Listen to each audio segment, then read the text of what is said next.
Muy buenas tardes a todos. Bienvenidos a esta 38ª entrega de Lágrimas en la lluvia, el programa que aspira a marcar la diferencia en complicidad con un público diferente. A lo largo del siglo XX y de forma dramáticamente acelerada en sus últimas décadas, se produjo un fenómeno insólito. La mayoría de la gente, incluso la gente dotada de más fina sensibilidad y formación estética más esmerada, dejó de comprender el significado de las obras que se le ofrecían como arte. Esto no había ocurrido nunca antes. Es cierto que para poder apreciar en plenitud una obra artística se requiere una sensibilidad formada y unos conocimientos que no se hallan al alcance de cualquier persona. Pero no es menos cierto que el arte, el verdadero arte, posee una capacidad de convicción y emoción suficiente para saltarse estas dificultades. Porque allá donde la belleza se hace misteriosamente presente, hasta la sensibilidad más embotada siente intuitivamente la necesidad de rendirle tributo y admiración.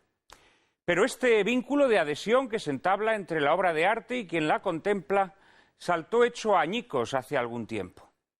El arte primero dejó de ser comprensible, después dejó de provocar ese asentimiento que provoca en nosotros la manifestación misteriosa de la belleza y ya por último, despojado de sentido, se convirtió en aspaviento. Rompió con la sensibilidad popular, rompió con la tradición cultural que lo precedía y hasta con el propio concepto de arte para convertirse en una suerte de jeroglífico impenetrable que, incapaz de conmover o gratificar nuestro espíritu, se dedicó en una carrera nihilista en pos de la originalidad a perpetrar las pacotillas más estridentes. El artista dejó de ser un medium que daba voz a nuestros anhelos de belleza para convertirse en una suerte de sacerdotiso de un culto hermético que solo satisfacía su inflada egolatría. El timo, la impostura, la mistificación, la mamarrachada, disfrazadas de rutinario escándalo y cansina provocación, se han convertido en moneda de curso corriente, aupadas por cierta crítica snob que se ampara en una jerga indescifrable para dar lustre a las sucesivas tomaduras de pelo que pretenden presentarnos como arte. Una de las grandes manipulaciones colectivas de nuestra época ha consistido en inculcar a las multitudes la creencia de que cualquier persona impenetrable a estas pacotillas esconde dentro de sí a un filisteo, cuando no a un reaccionario, como en aquella fábula en la que el rey se paseaba con un vestido supuestamente invisible para los necios. Nadie se atreve a denunciar la engañifa, y cuando aparece una persona desprejuiciada que se burla de la desnudez del monarca, de la mentira de este nuevo arte, se la condena al ostracismo con el estigma infamante de reaccionario. Así hemos llegado al estado de postración actual en el que el antiarte se enseñorea de un paisaje en ruinas. Un antiarte que ya no se conforma con vampirizar el arte original, ni siquiera con suplantarlo con sus garabatos diarreicos, sino que necesita corromperlo, degradarlo, desfigurarlo, prostituirlo. Como el antiarte es incapaz de alcanzar y abrazar la belleza, necesita vestirla de puta y llevarla al burdel. Necesita envilecerla, rebozarla en su vómito, hacerla chapotear en su pudrición para asombro y arrobo de los papanatas, a veces tan solo tontos útiles, a veces tarados que comparten con el antiartista su misma putrescencia y degeneración, que mientras contemplan la belleza hecha trizas, se refocilan en gustoso aquelarre encumbrando los adefesios más aberrantes. Sobre la deriva errática del arte contemporáneo, sobre sus desafueros, abusos, estafas y pacotillas, y sobre la necesidad de distinguir el grano de la paja en tiempos tan confusos como los presentes, hablaremos hoy en compañía de Antonio García Trevijano, Fernando Castro Flórez, Ilia Galán y José Javier Esparza. Les prometo un coloquio formidable, pero antes, como siempre, María Cárcava les anticipa la película que lo ilustrará. Muy buenas tardes, Juan Manuel. Muy buenas tardes a todos ustedes. Atractivísima propuesta la que les ofrecemos esta tarde. Se trata de El loco del pelo rojo, film dirigido en 1956 por Vicente Minnelli sobre una adaptación de la novela Anhelo de vivir de Irving Stone, autor también de las obras en las que se basaron películas como El tormento y el éxtasis o La dama marcada. De Minnelli, esposo de Judy Garland, padre de Liza Minnelli y gran maestro del melodrama y el género musical, cabe destacar obras maestras como Cautivos del mal, Un americano en París, Melodías de Broadway, Como un torrente y Gigi, entre otras. Miklos Rozsa, compositor ganador de 3 Oscar por Ben-Hur, Doble vida y recuerda, fue el encargado de musicalizar magistralmente El loco del pelo rojo. De la meritoria fotografía de la cinta se encargaron Freddie Young, de sobra conocido por sus espectaculares colaboraciones con el director David Lean en Lawrence de Arabia, Doctor Zhivago y La hija de Ryan, que le valieron, por cierto, 3 Oscar, y Russell Harlan, de quien mencionamos entre sus trabajos Testigo de cargo, Río Bravo o Matar a un ruiseñor. En el reparto encontraremos a un magnético y turbador Kirk Douglas en el papel del atormentado pintor holandés Vincent van Gogh.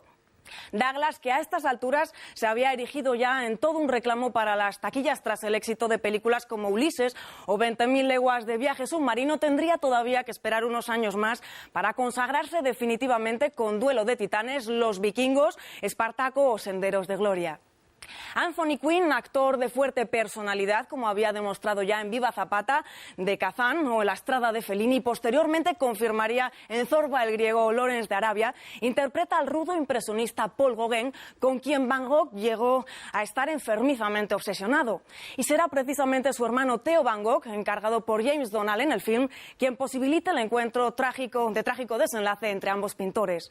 Color, arte y amor hacia el trabajo bien hecho es lo que nos ofrece El loco del pelo rojo, cinta en la que Minnelli se mueve como pez en el agua, ligando con mimo la perfección estética de cada escena con el retrato profundo de los oscuros fantasmas que devoraban el alma de uno de los pintores de mayor relevancia de la historia del arte. De Vicente Minnelli siempre se ha destacado su gusto exquisito para la puesta en escena y la dirección artística, asociada a un particular cuidado del detalle y de los ambientes. Pero esta visión de Minnelli como un esteta reduce su estatura de artista, en el que fondo y forma siempre alcanzaron un grado de fusión capaz de unificar las historias más diversas bajo un sello personalísimo e indiscutible. El esplendor visual de sus obras y su resuelta voluntad de perfección le valieron una reputación de simple formalista, pero si algo caracteriza a las películas de Minnelli es la capacidad para reflejar con implacable rigor el drama de unos personajes que viven la trágica invasión de la realidad en su mundo ideal, en el que pretenden cobijarse, expresión límite del drama del artista devorado por su propia obra. Buena prueba de ello es la película que hoy les presentamos, en la que Minnelli, a la vez que logra recrear los ambientes artísticos en los que se desenvolvió Van Gogh, logra sumergirnos en los climas de tormento espiritual que marcaron su carácter. Una película en la que, a la vez que nos adentramos en el universo cromático y en las obsesiones pictóricas del pintor holandés, logramos vislumbrar los pasadizos más tortuosos de su mundo interior. Claro que todo ello no habría sido posible sin la excepcional interpretación de Kirk Douglas, que capta a la perfección el temperamento a la vez vitalista y desgarrado de Van Gogh.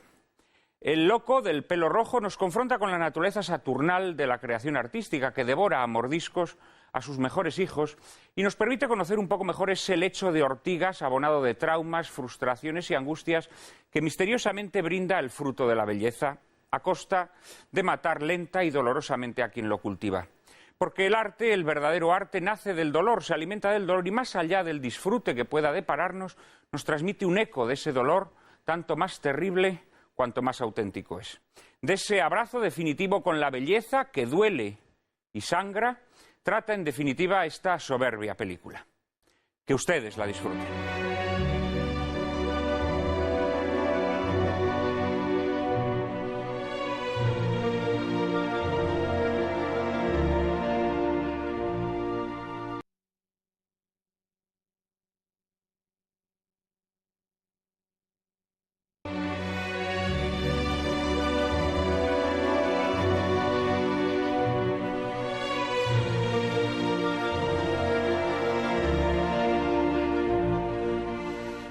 Muy buenas tardes otra vez. Veíamos en El loco del pelo rojo cómo las cartas que cruzaba con su hermano Teo sirvieron a Van Gogh para espantar los demonios de la soledad y para compartir sus inquietudes artísticas. También las cartas que nuestros espectadores nos dirigen son nuestra mejor medicina y el mejor acicate para mantener el nivel de exigencia de nuestro programa. Por eso hemos dispuesto una dirección de correo electrónico a la que pueden dirigir todas sus sugerencias, propuestas y tirones de orejas que tanto nos ayudan a mejorar. Hemos recibido muchos emails esta semana, Cárcava. Pues muchos como cada semana, Juan Manuel. El más completo de todos y lleno de propuestas de altísimo interés es el de Justo Sánchez Piedra, que agradece la puesta de lágrimas por un producto televisivo distinto a los demás que hace pensar y reflexionar al espectador. Espera don Justo que este programa perdure en el tiempo y baje el porcentaje de masa crítica, incrementando así el número de personas que se cuestionan los tópicos establecidos.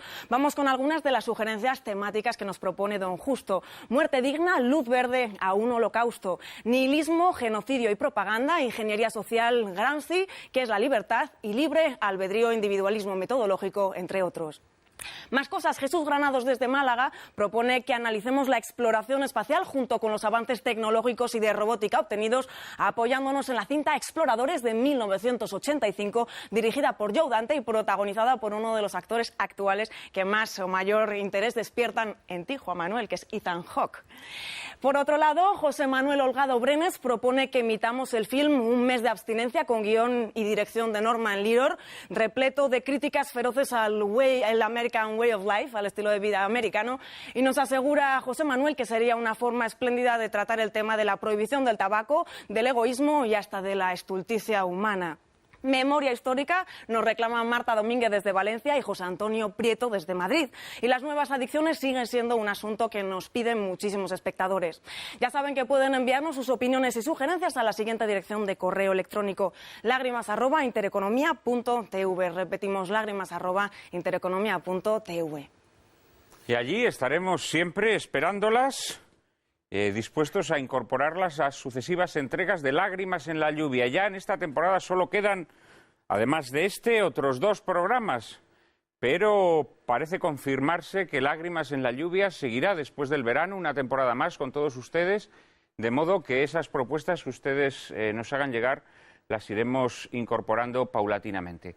Hoy, como les decíamos al principio, vamos a hablar sobre arte. Más específicamente sobre los rumbos que el arte ha tomado en los últimos tiempos. Vamos a hablar de arte contemporáneo, del presente y del futuro del arte. Y para conversar sobre tan interesante asunto, contamos, como siempre, con un cuarteto de ases que paso a presentarles. Está con nosotros, en primer lugar, visita por primera vez el plató de Lágrimas en la lluvia, Ilia Galán.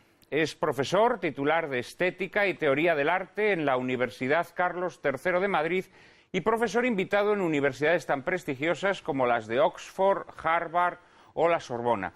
Columnista del diario El País y otros periódicos, entre sus libros académicos editados en varios idiomas destacan algunos de los que tengo entre mis manos.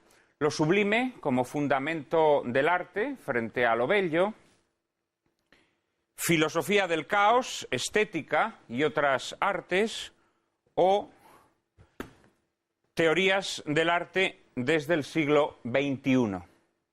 Estos son libros de Ilia Galán dedicados a reflexionar sobre el arte. El más reciente de todos ellos, este que tengo entre mis manos, recién salido de las imprentas, e imagino que llegando a las librerías en estos días, Filosofía del caos, estética y otras artes. Además, Ilia Galán ha publicado 3 novelas y 5 poemarios, el último de los cuales se titula Ars Sacra. Muy buenas tardes, Ilia. Muchísimas gracias por acompañarnos hoy. Gracias. Y está con nosotros, repitiendo en Lágrimas en la lluvia, don Antonio García Trevijano, abogado y pensador republicano. En 1974 organizó y coordinó la Junta Democrática de España. Ha publicado más de 1000 artículos en diarios tan diversos como ABC, El País, El Mundo o La Razón. Y es autor, entre otros, de los libros La Alternativa Democrática, El Discurso de la República, del hecho nacional a la conciencia de España frente a la gran mentira o pasiones de servidumbre. Su obra más reciente es la monumental Teoría pura de la República, publicada por El Buey Mudo. Y de su interés por el arte contemporáneo ha dejado cumplida muestra en esta obra que sostengo entre mis manos, Ateísmo estético, arte del siglo XX, de la modernidad al modernismo. Una obra originariamente publicada en México, pero de la cual los lectores interesados pueden encontrar ejemplares, al menos en la librería Marcial Pons de Madrid. Aquí en Ateísmo estético, arte del siglo XX, Antonio García Trevijano desarrolla una teoría estética sumamente interesante y hace también una revisión crítica del arte del siglo XX. Muchísimas gracias, Antonio, por acompañarnos una vez más. Gracias a vosotros por darme oportunidades, ya que, como sabéis, mi figura estoy ronco, pero no estoy ronco por dentro, solamente por fuera. Gracias porque yo estoy condenado al ostracismo. No, aquí ya sabes que este es un programa para outsiders. Soy outsider. Y marginados, de manera que siempre serás bien recibido. Como lo es nuestro siguiente invitado, que visita por primera vez el plató de Lágrimas en la lluvia. Fernando Castro Flórez es profesor de Estética y Teoría de las Artes de la Universidad Autónoma de Madrid y miembro del patronato del Museo Nacional Centro de Arte Reina Sofía. Crítico de arte, su firma ha aparecido en diarios tan diversos como El País, Diario 16 o El Mundo, y desde hace 10 años colabora habitualmente en ABC Cultural. Ha sido comisario de más de un centenar de exposiciones y es autor de libros como Picasso, El rey de los burdeles, o estos que tengo aquí referidos precisamente al asunto que hoy nos convoca. Sainetes y otros desafueros del arte contemporáneo, Una verdad pública, consideraciones críticas sobre el arte contemporáneo, o Fight Club, consideraciones en torno al arte contemporáneo. Fernando Castro Flórez mantiene una seguidísima y atinadísima crítica de arte contemporáneo, como decíamos en el diario ABC. Muchísimas gracias por acompañarnos hoy aquí en Lágrimas en la lluvia. Encantado, gracias a ti por invitarme. Y cierra este cuarteto un habitual de esta casa, quien ustedes bien conocen. Se trata de José Javier Esparza, escritor. Ha ejercido el periodismo en sus más diversas expresiones. En la actualidad presenta y dirige, junto a Pilar García Lagranja y Eduardo García Serrano, el telediario de esta casa. Entre sus obras de divulgación histórica destacaremos La gesta española, España épica, El terror rojo en España, La gran aventura del Reino de Asturias o el más reciente Juicio a Franco. Es además autor de novelas y de brillantes ensayos como este que tengo entre mis manos, Los 8 pecados capitales del arte contemporáneo. Muy buenas tardes también, querido amigo. Buenas tardes, Juan Manuel. Gracias por volver al plató de Lágrimas en la lluvia. No sé qué te ha parecido esta película de Minelli, El loco del pelo rojo. ¿Te ha parecido una buena elección para el programa? Es una película extraordinaria. Es una película para amar el arte. Hay una película sobre el arte moderno para detestar el arte moderno, que es Los modernos de Alan Rudolph, por cierto. Pinta muy bien lo que fue la... Alan Rudolph, oye, lo que fue Alan Rudolph, madre mía, me estoy acordando ahora, según has mencionado... Cuando eras joven. Bueno, Alan Rudolph, estaba todo el mundo, venerándolo cuando yo era chaval, ¿no? Y ahora no se acuerda ni Dios de él.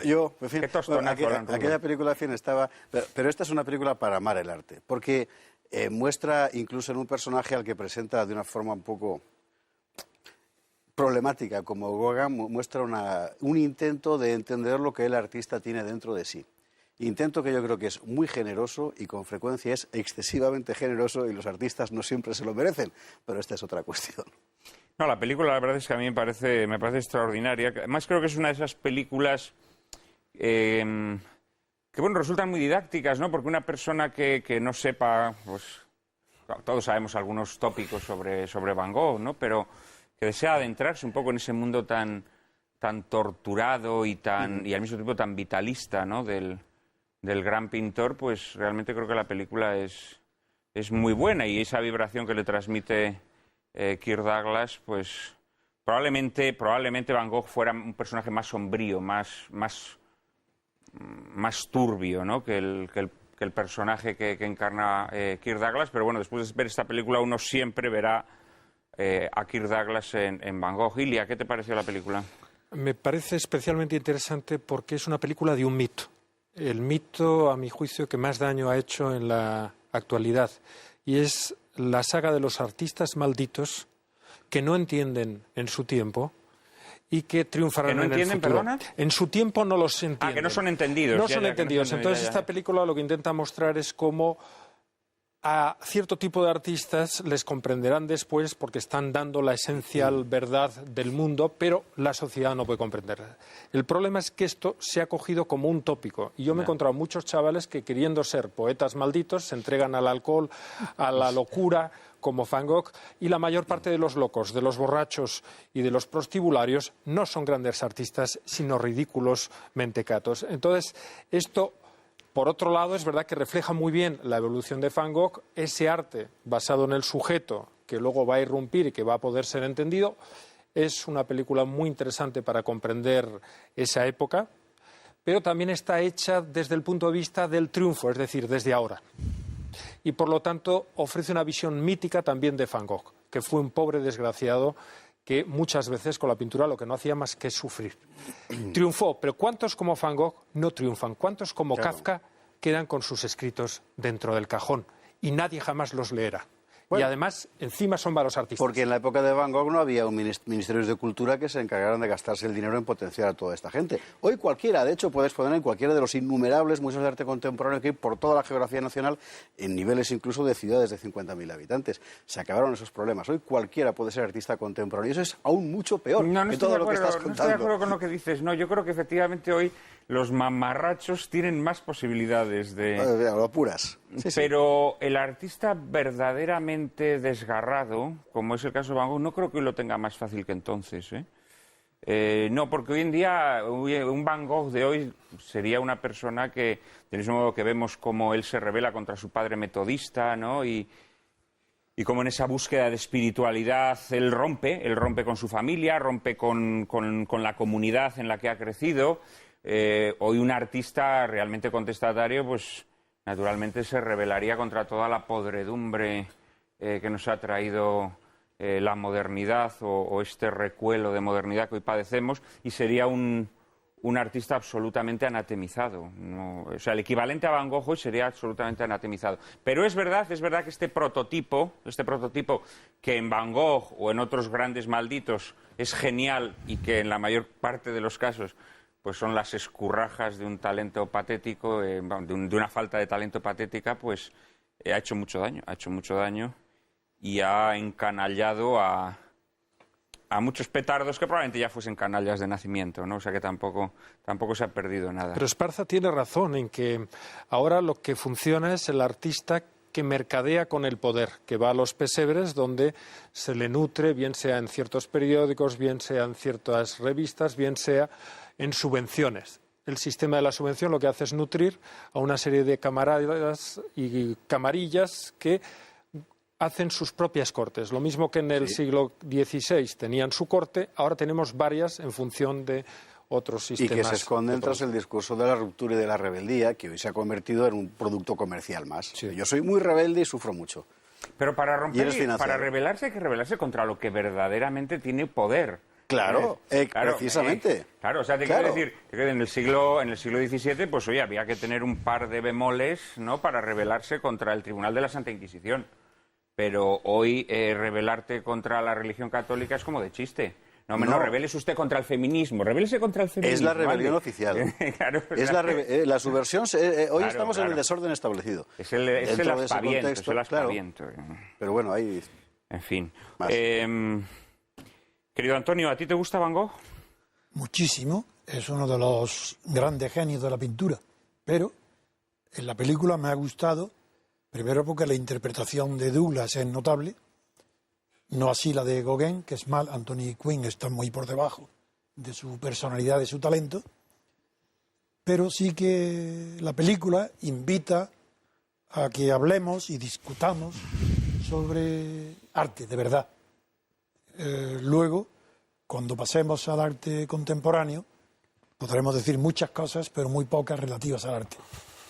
En la película, por eso, yo arranco distinguiendo entre el genio personal como es el caso de Van Gogh, que aunque tuvo influencias evidentes de Millet, es un caso singular que no produce escuela, aunque sí imitadores. Algunos singulares de talento grande como Munch, el autor del Grito. Pero partiendo de Munch, la película es maravillosa, porque Munch hace la síntesis en su cuadro, por ejemplo, El Grito, que es el más conocido. Prefiero hablar de cosas muy conocidas para que la gente que nos oye siga el argumento, porque tienen en su mente la visión del Grito. El Grito es, desde el punto de vista pictórico, es casi una síntesis de Gauguin y Van Gogh. ¿Por qué? Porque Gauguin crea escuela, Van Gogh no. Van Gogh puede ser imitado, pero no crea escuela. Pero Gauguin sí crea escuela. La escuela de Gauguin es una derivación post-impresionista.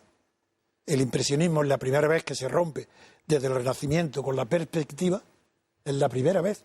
El impresionismo rompe con la regla de la perspectiva inventada por la arquitectura del Renacimiento. Brunelleschi y la escultura Donatello. Pero en la película está muy bien esa incompatibilidad y esa imposibilidad de entendimiento entre dos genios de la pintura, en el que uno es de inspiración personal, en que no está la técnica, no lo domina, cuando en el arte, para que produzca ese efecto tan extraordinario, cuando es de gran belleza, es cuando refleja la obra artística una pasión del artista dominada, mitigada, amortiguada. Porque si no está amortiguada o dominada por las reglas del oficio, que el mismo pintor o artista tiene que inventar porque las tradicionales no le sirven ya para dominar su pasión, si eso no se produce, no hay gran arte. El gran arte es una exhibición del dominio de la técnica del propio artista para dominar la pasión exuberante que le permite interpretar el mundo a través de la belleza. Gauguin sí tiene esa técnica. Es posimpresionista igual que Van Gogh, pero en Gauguin es clarísimo que la perspectiva que ha roto el impresionismo, él no la renace, no vuelve a la perspectiva, pero a través de planos, de superficies planas, que parecen superpuestos y no están, sino que hay distancia, la marca el color, no la figura, ni tiene líneas de fuga. Por eso nos sorprende tanto las pinturas de Gauguin, donde hay en las islas exóticas, con caras de mujeres o bustos en las ventanas, que no hay perspectiva ni volumen. Y es tan importante lo que Gauguin está descubriendo, que no solo es el maestro de Toulouse-Lautrec, por ejemplo. La pintura de Toulouse-Lautrec sin Gauguin no se comprendería, sino que es además el maestro de todas las futuras derivaciones que terminarán en el caos y en el nihilismo de la pintura de los carteles. Es decir, lo que inicia Toulouse-Lautrec, que en España lo tenemos, por ejemplo, en los carteles de las corridas de toros, que son formidables como arte de cartel. Pero lo pondrías como ejemplo de arte nihilista, el arte de los carteles de toros. No, de ninguna manera. Estoy diciendo que no, que ese es realismo, ese arte es bueno. Pero esa técnica de Gauguin llega a un momento donde impone su ley al arte bolchevique, anterior al triunfo de la Revolución Rusa, de 1917. ¿Te refieres a pintores como Kandinsky, por ejemplo? No, Kandinsky es posterior. Me refiero a Malevich, el creador del suprematismo y del constructivismo. Y ahí es la destrucción del arte, de la belleza, comienza ahí. Ese es uno de los puntos que explican la destrucción del arte, el nihilismo estético. Arranca de Gauguin, pero en Gauguin es genial y produce artistas geniales, pero deriva en artistas como Malevich, que son más intelectuales que artistas y que destruyen la obra que empieza. La obra, por ejemplo, voy a poner para que Malevich, los que me oyan... Abrevia, Antonio, que tenemos que dar paso. No, voy rápido, como he nombrado a Malevich para no repetir. Malevich pasa la historia del arte, de todas las obras de arte que hoy hay en el mundo, europeo y occidental, de cada 3 Una procede de la escuela de Malevich. Tiene mayor influencia hoy que Picasso y es muy poco conocido. Y sin embargo es el más influyente de todos los pintores del siglo XX. Es un pintor que tuvo la genialidad de pasarse decenas de años para inventar un cuadro, solo negro, nada más, cuadro negro. Y 4 años después se arrepiente y dice que se ha equivocado, que la belleza está en un cuadro blanco. Fernando, es difícil, ¿no?, esta tensión de la pasión y la técnica y la pasión. Ese equilibrio me temo que es algo muy difícil, ¿no? Porque hablaba Antonio que el pintor que no logra refrenar, el artista que no logra refrenar esa pasión tumultuosa, pues que se derrama, se dispersa, Es la tesis de Kant sobre el genio, y Alexander. Sí. Pero al mismo tiempo también la técnica, el oficio pueden matar, ¿no? Pueden matar el ímpetu creador, ¿no? Pueden fosilizar, pueden esclerotizar, pueden llevar al facilismo, al manierismo, ¿no? A hacer únicamente algo relamido. Bueno, yo tengo que decir, después de haber visto esta película tan famosa, que es una de las películas a las que yo tengo más manía de la historia del cine, y cuando la vi de joven ya no la soporté, y verla ahora me ha provocado casi dolores de barriga. La he visto como una obligación para quedar bien con vosotros, pero tengo que decir que es una película que es bueno verla, ¿no? Minelli, como sabéis, la tuvo que hacer con gran precipitación, ¿no? La filmó en escenarios naturales, fue a recorrer la zona de Arles, algunas cosas la reconstruyó en estudio, y va a tener que hacer en todo momento una mezcla entre algo muy verista o realista y también en algunos momentos algo hiperteatralizado. Kirk Douglas pensó que era el papel de su vida, Anthony Quinn consiguió el Oscar al papel de secundario, que está fatal, pero en realidad en la película todo es cartón piedra, incluso la forma en la que se ve dibujar a Van Gogh, la forma en la que se le ve pintar. Cualquier persona que tenga mínimo conocimiento de pintura sabe que está mal hecho la forma en la que se está construyendo el cuadro. Y por otro lado aparece, como decía Ilia, Van Gogh como un mito que ha hecho mucho daño a la historia del arte, ¿no? El mito sacrificial del artista moderno, el artista sufridor, ese artista con una tendencia hiperespiritual, pero al mismo tiempo como una especie de encarnador del sufrimiento del mundo, que se quiere presentar como un ecce homo, que encarna el fracaso y la soledad, pero que por otro lado, por lo que sabemos de la biografía de Van Gogh, estaba constantemente con la red de Theo y con la red de la subvención familiar o de la subvención del hermano. No tiene en ningún caso Van Gogh tampoco ningún atractivo para mí. Creo que es una de esas cosas desconcertantes. Hablas de la película. No, y del artista también. Lo que pasa es que, claro, la manía que tienes a la película es una manía vicaria de la manía que le tienes a Van Gogh. Le tengo gran manía a la película y a Van Gogh. Porque en el fondo Van Gogh es un invento de los japoneses, del mercado japonés y de los precios a los que se llevó a Van Gogh. ¿Qué es lo que nos interesa de Van Gogh? Los precios descomunales de los lirios, los precios que tomaron los girasoles, pero en el fondo Van Gogh, al lado de Cézanne, al lado de cualquier pintor del postimpresionismo, de lo que va a ser la gran revolución logopicasiana, del suprematismo de Malevich, de lo que va a hacer en poesía Mayakovsky, de lo que va a hacer Klevnikov en el Zaun, de lo que se va a hacer en la historia del arte moderno, en la transición del XIX al siglo XX, Van Gogh es, hablándolo con claridad, un don nadie. Es un pintor regresivo, es un pintor de naturalezas muertas, de paisajes, es una antiguaya.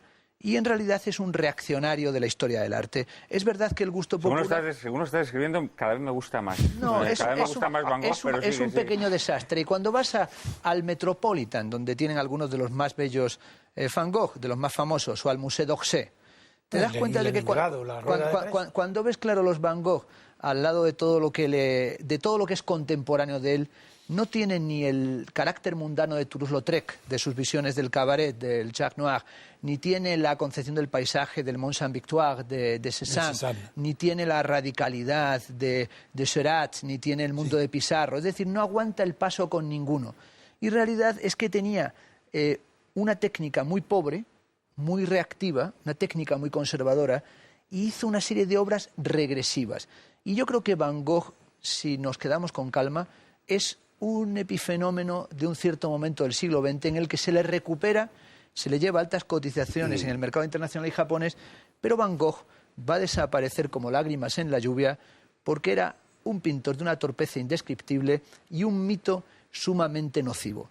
Por tanto, es bueno que se vea esta película para que se vea que por ahí no fue el arte del siglo XX, no fue por Van Gogh, que el arte del siglo XXI no va por Van Gogh, no, pero he dicho que y no que tiene al escuela. final esto no tiene ni escuela, ni destino, ni futuro. Yo, que no tengo esa imagen tan negativa de él, yo creo que Van Gogh es a la pintura... No, a mí me gusta mucho Van Gogh. Yo creo que es a la pintura lo que, por ejemplo, Miguel Hernández a la poesía. Yo creo que es un hombre que vive al margen de las corrientes artísticas de su tiempo. Es una especie de autodidacta pueblerino, de autodidacta desde lo hondo suyo, campesino, desde su mundo pequeño. Pero al mismo tiempo creo que es muy verdadero y mucho más verdadero que algunos de sus contemporáneos y algunos de los que tú has mencionado, a pesar de su pequeñez. Terminamos este primer bloque antes de ir a la publicidad, con Ilia. Una defensa de Van Gogh. Yo entiendo que a Fernando no le guste porque esta película y la misma vida de Van Gogh son vidas románticas. Es el prototipo del artista romántico que se sacrifica como un sacerdote por su arte y por un espíritu que quiere transmitir a los demás. Para aquellos que no defiendan el elemento espiritual, efectivamente resulta rechinante. Pero por otro lado, no estoy del todo de acuerdo porque es verdad que es un pintor torpe, sobre todo en su primera etapa, pero la última etapa, la etapa donde él más claramente se expresa con una forma que él aprende, es la que ha llegado a hacerle pasar a la historia. Y entonces yo no veo paisajes, veo el espíritu de una persona convulsa a través del paisaje. A mí lo que menos me importa es el paisaje con los cuervos, sino el alma que él está reflejando acerca del mundo. Por eso, cuando Antonio decía lo de la belleza, creo que el arte muchas veces no busca la belleza, sino expresa lo sublime. Bueno, el horror del mundo de una manera estética, y eso nos transforma y nos hace entender cómo es el mundo. Y creo que eso Van Gogh lo hace mejor que muchísimos otros de su época, como Cézanne. Era un curita pesadísimo que tenía que leer sus homilías. No, habría que decir pastorcito, en todo caso. Un pastor, y menos mal que le dejaron... Tenían que haberle dejado que siguiera dando esas homilías o esos sermones, porque cada vez que se impide que un pesado siga dando su letanía o su homilía, se convierte o un dictador tipo Hitler o tira hacia como la cabra al monte. Entonces, Van Gogh era un plúmbeo que quería redimir al mundo y luego al final se volvió un Van Gogh nefasto. Interpreta muy bien, por ejemplo. Yo estoy de acuerdo contigo. Antonio, guárdate lo que tienes que decir para después de la publicidad. En un minuto estamos nuevamente con todos ustedes. Muy bien.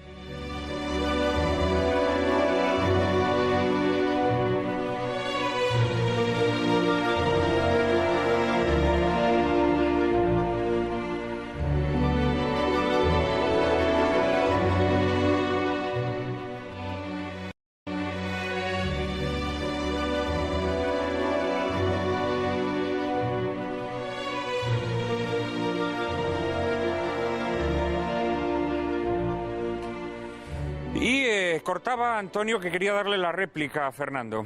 Más que la réplica, un complemento para entender su argumento y también el tuyo. Porque yo sigo admirando mucho a Van Gogh, pero entiendo la crítica de Fernando. Yo creo que partiendo de Cézanne podemos explicarnos muy bien el problema que plantea Van Gogh. Cézanne critica al impresionismo, porque dice la naturaleza, todos saben que Cézanne es el que recupera o quiere dar todo el maestrazgo del arte plástico a la naturaleza. Entonces Cézanne dice, el impresionismo se ha equivocado, porque ha hecho la diversificación, la dispersión de la luz, cuando la naturaleza no es eso. En la naturaleza, donde hay un color, hay una concentración de la luz, no una dispersión. Van Gogh ya responde a esto. En Van Gogh no hay dispersión de la luz, hay concentración. Por eso tiene su fama del sol, el mediodía, los girasoles. Ya hay, luego, primer punto. Van Gogh sigue o acentúa uno de los grandes aspectos de la pintura moderna que parte de Cézanne. Y en cambio, Gauguin, que tiene menos atractivo, porque es menos espectacular la pintura, gusta menos al vulgo, porque es mucho más técnico. Gauguin sí que es un descubridor de técnica pictórica. En él sí.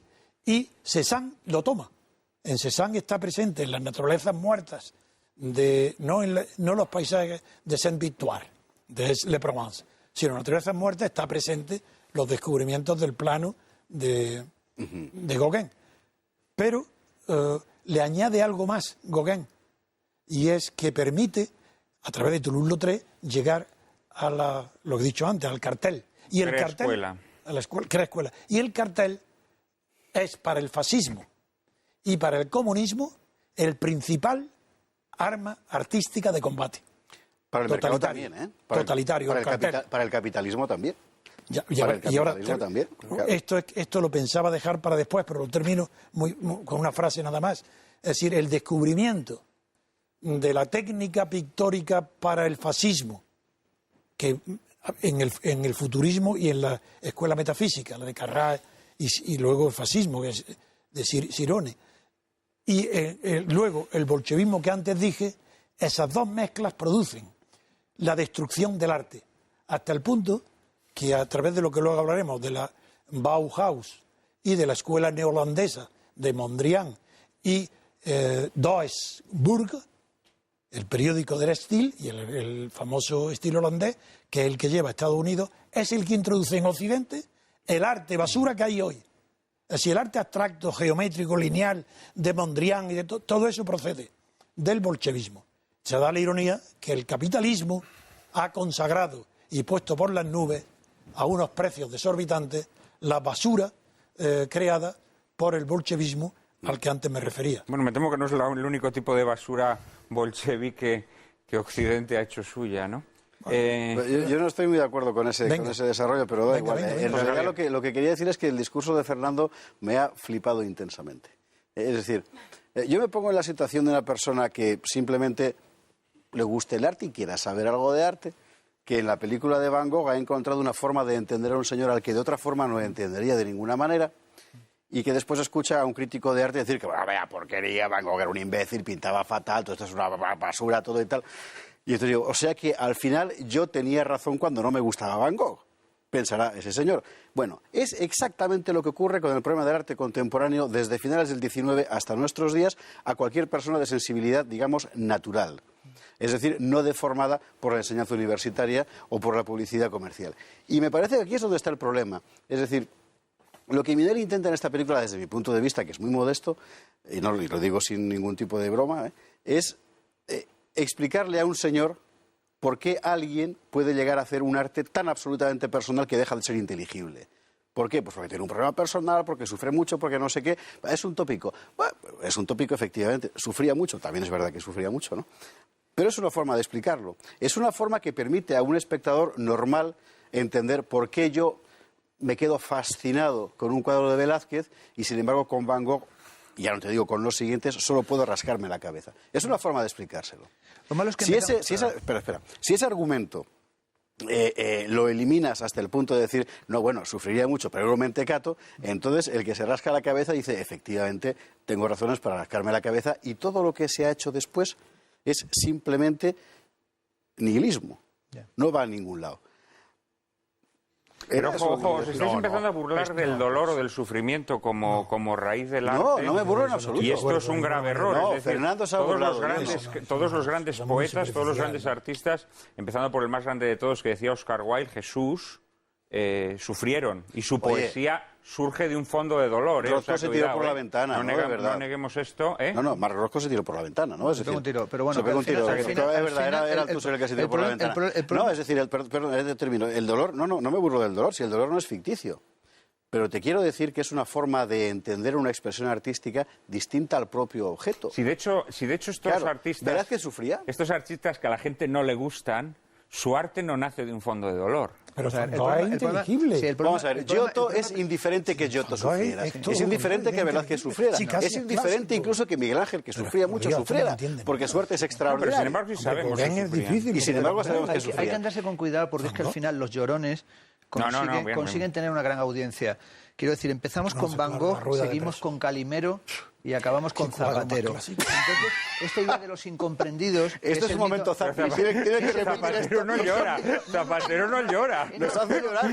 No, pero es el momento del incomprendido. Soy un incomprendido. Es decir, todos los que dicen soy un incomprendido, que es el mito de Van Gogh, el mito del artista incomprendido, es un mito patético. Primero por una razón. La modernidad y la crítica moderna, desde Baudelaire hasta Clement Greenberg, nos enseñó a interpretar la obra en la pura visibilidad, en el puro visibilismo. toda interpretación biográfica y autobiográfica de la obra de arte, de si el artista era un sufridor, si era un doliente, si le faltaba dinero, si vivía en la penuria, si iba de puta, si no iba... Llevamos 120 años haciéndolo en el mundo del arte. Se debe quitar. Y afortunadamente la estética moderna de Greenberg intentó expurgar eso. Sí. Y todas las biografías de artista, que es el género que desde Vasari se impone, las vidas de artista, la vida de artista, reaparecen Van Gogh de una forma espuria y al final nos meten de recuelo otra vez la idea del artista sufriente, doliente y no sé qué. Y a mí el arte de Van Gogh hay que analizarlo por lo que aportó en la historia de la pintura. A mí el mito Van Gogh me parece una de esas cosas que hay que agarrar una piqueta, como para acabar también con Picasso, como la biografía picasiana. Es decir, si quitáramos a Van Gogh y a Picasso de lo alto, digamos, del topos, de la genialidad de la historia del arte, del estrellato de la historia del arte, veríamos que hay grandes figuras menos conocidas, como decía Antonio, como Malevich, como Tatlin, como Kandinsky, como Mondrian, como Marcel Duchamp, que han aportado, con todo lo polémicos que sean, mucho a la historia del arte. Sí. En el fondo, Van Gogh es un mito facilista y facilón para tener esa biografía. A mí me parece que la biografía de Van Gogh es un calimero del arte. Sí, eso debemos empezar a trascender ya un poco la figura de Van Gogh, porque si no parece como un debate sobre Van Gogh. Tampoco debemos llevarnos tanto de Van Gogh, entre otras razones porque lo estamos haciendo responsable de todas las calamidades de la historia del arte, cuando en realidad no dejó de ser un artista marginal en vida. Hemos llegado a un acuerdo de que y un artista que no ha creado escuela, como nos decía Antonio, con lo cual tampoco podemos... Ese mito del artista llorón, digámoslo así, que repito, creo que hay que distinguir de ese fondo de dolor que siempre hay en el arte verdadero, siempre lo hay. Pero ese mito del artista llorón, del artista con las pasiones desatadas y en choque, en confrontación con el mundo, es romántico. Eso digamos que es el romanticismo quien crea ese arquetipo, ¿no? Son Modigliani. Me había pedido la palabra Ilia Galán. Sí, es simplemente para hacer unas matizaciones a lo que dice Esparza respecto al futuro, también en línea con lo que dice Antonio, y es, efectivamente, Van Gogh es un paso en la evolución del arte contemporáneo, en la variedad de pintura, a una disolución de las formas que va a llegar luego hasta el mundo ruso con la abstracción. Sin embargo, luego, el mundo soviético lo que adopta como un lenguaje mucho más fácil para transmitir a la gente es el realismo.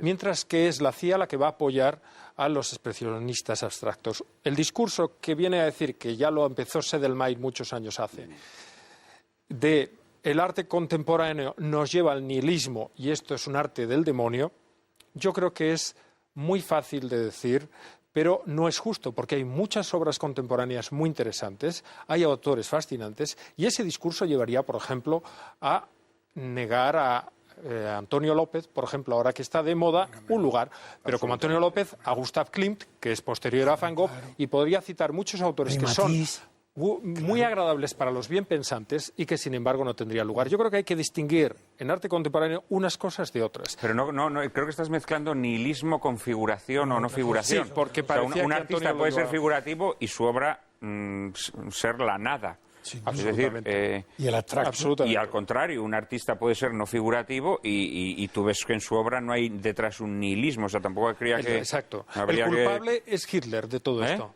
El culpable es Hitler. Los nazis... Con la idea de la Entartete Kunst. Exacto. Inventaron la idea de arte degenerado. No, eso fue Stalin primero, ¿eh? Bueno, pero lo que ha Hitler lo copió al pie de la letra. Pero el problema fue es Stalin, que en el año 32. La reacción que se hizo en Occidente frente a los controles, o si queremos, a una jerarquización del arte, se dio después de la victoria de la Segunda Guerra Mundial.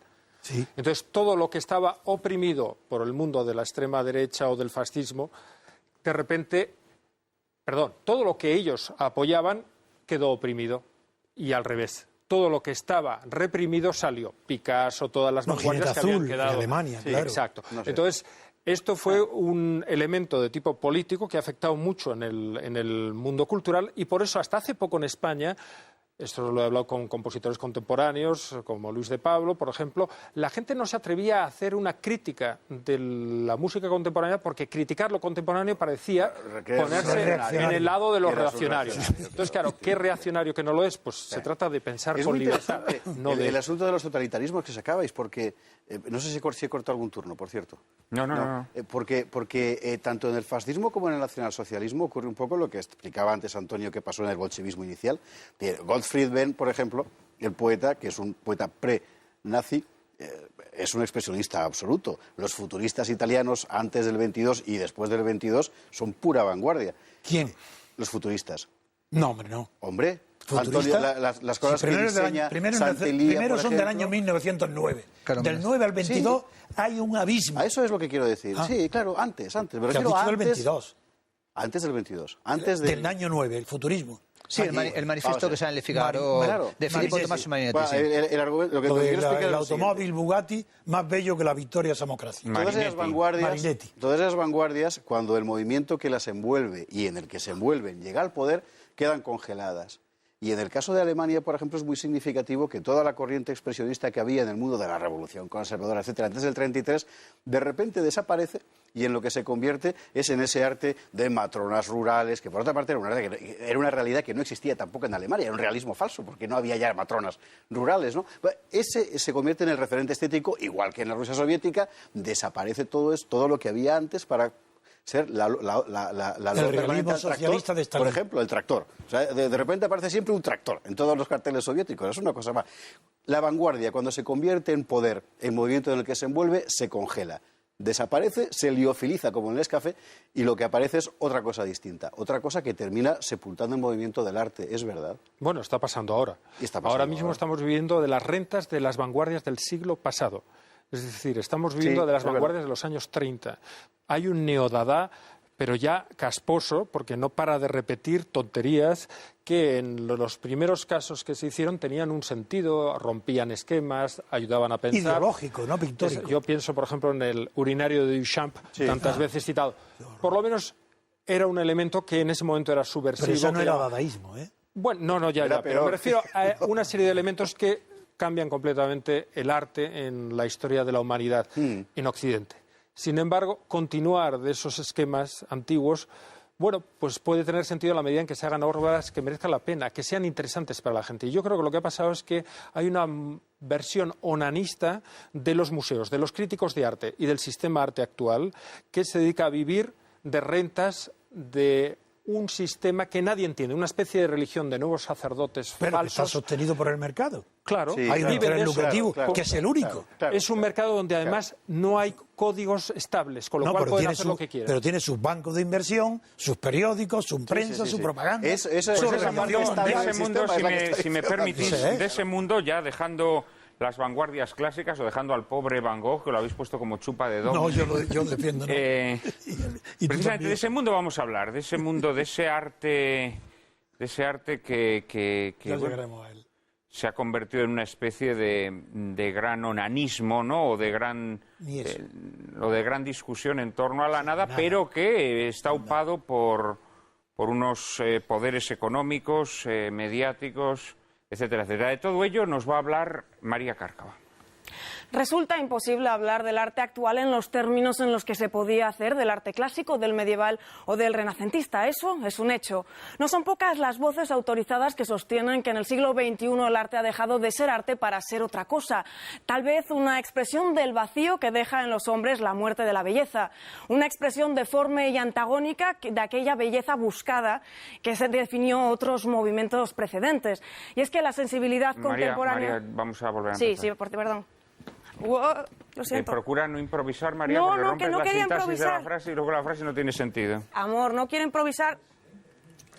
Sí, pero es que cambió una palabra y ya la frase no tenía sentido. La improvisé. Es que me pillaste sin saliva encima.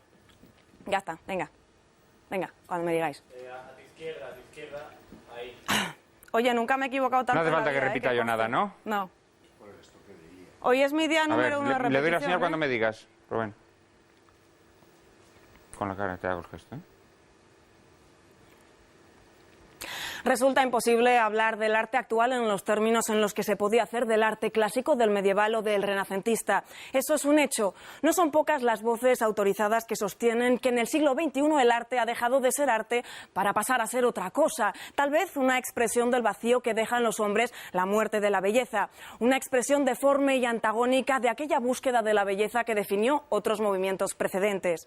Y es que la sensibilidad contemporánea asume con sospechosa complicidad la cómoda y complaciente posibilidad de admitir varias lecturas sobre la obra artística y un solo juicio, el aplauso.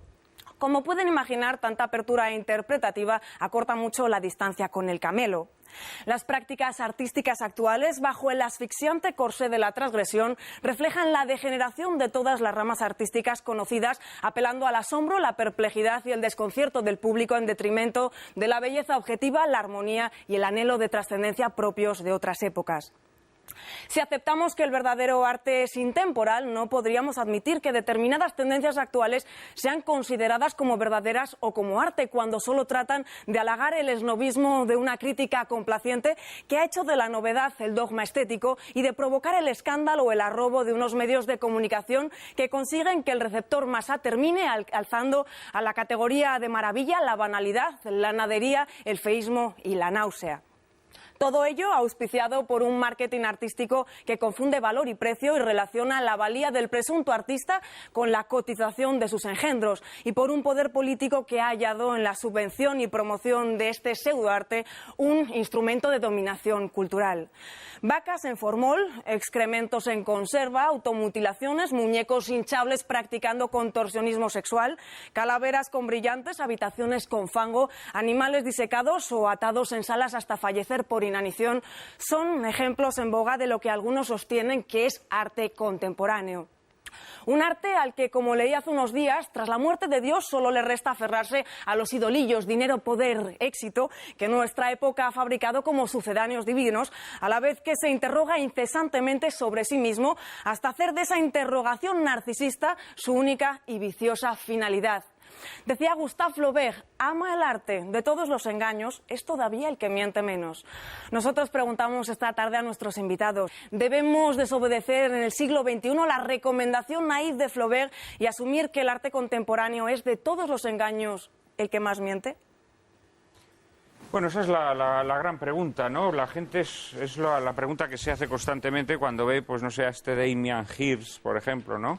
Que se supone el artista más cotizado, más en boga del momento, con sus engendros, tan pronto vacas en formol como calaveras empedradas de diamantes, o ve el italiano aquel que enlató Manzoni, ¿no? Manzoni, por supuesto, no queremos injuriar la memoria del gran novelista, el gran autor de Los Enamorados, que también se llamaba así. Claro.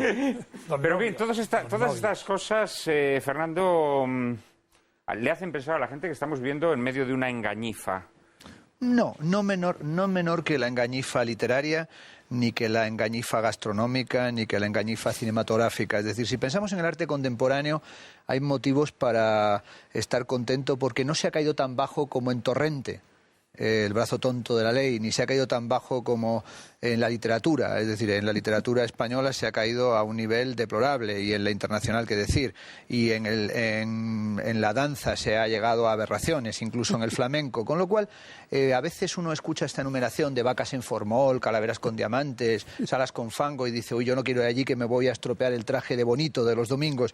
Y sin embargo, en el arte del siglo XXI y del final del siglo XX hay obras extraordinarias. Es decir, estamos en una de las épocas más apasionantes para dedicarse a la estética, para dedicarse a analizar el arte contemporáneo, precisamente porque no tenemos un paradigma único, porque no tenemos un solo criterio, ni podemos apelar a la estética idealista hegeliana, ni a la crítica del juicio kantiano, ni podemos apelar a un paradigma moderno, ni siquiera a los dominios de las vanguardias históricas, sino que tenemos que pensar cada poética en su especificidad, por lo que podemos pensar que en el arte hay unas grandes producciones. Es decir, pensamos en obras como El campo de los rayos de Walter de María, El doble negativo de Michael Heiser, El espiral Yeti de Robert Smithson, y son obras impresionantes y extraordinarias, donde se mezcla lo mejor del romanticismo con lo mejor de la contemporaneidad. pensamos en artistas como Bruce Nauman, como Bill Viola, y muchas veces podemos tender, si nos guiamos por el juicio que estamos haciendo, a presentarnos hoy a estas horas como unos grandes carcas, pero como unos carcas que nos quedamos solamente con la parte, digamos, más sórdida del arte contemporáneo. Y eso no es todo el arte contemporáneo. Pero yo creo que el arte de nuestro tiempo tiene...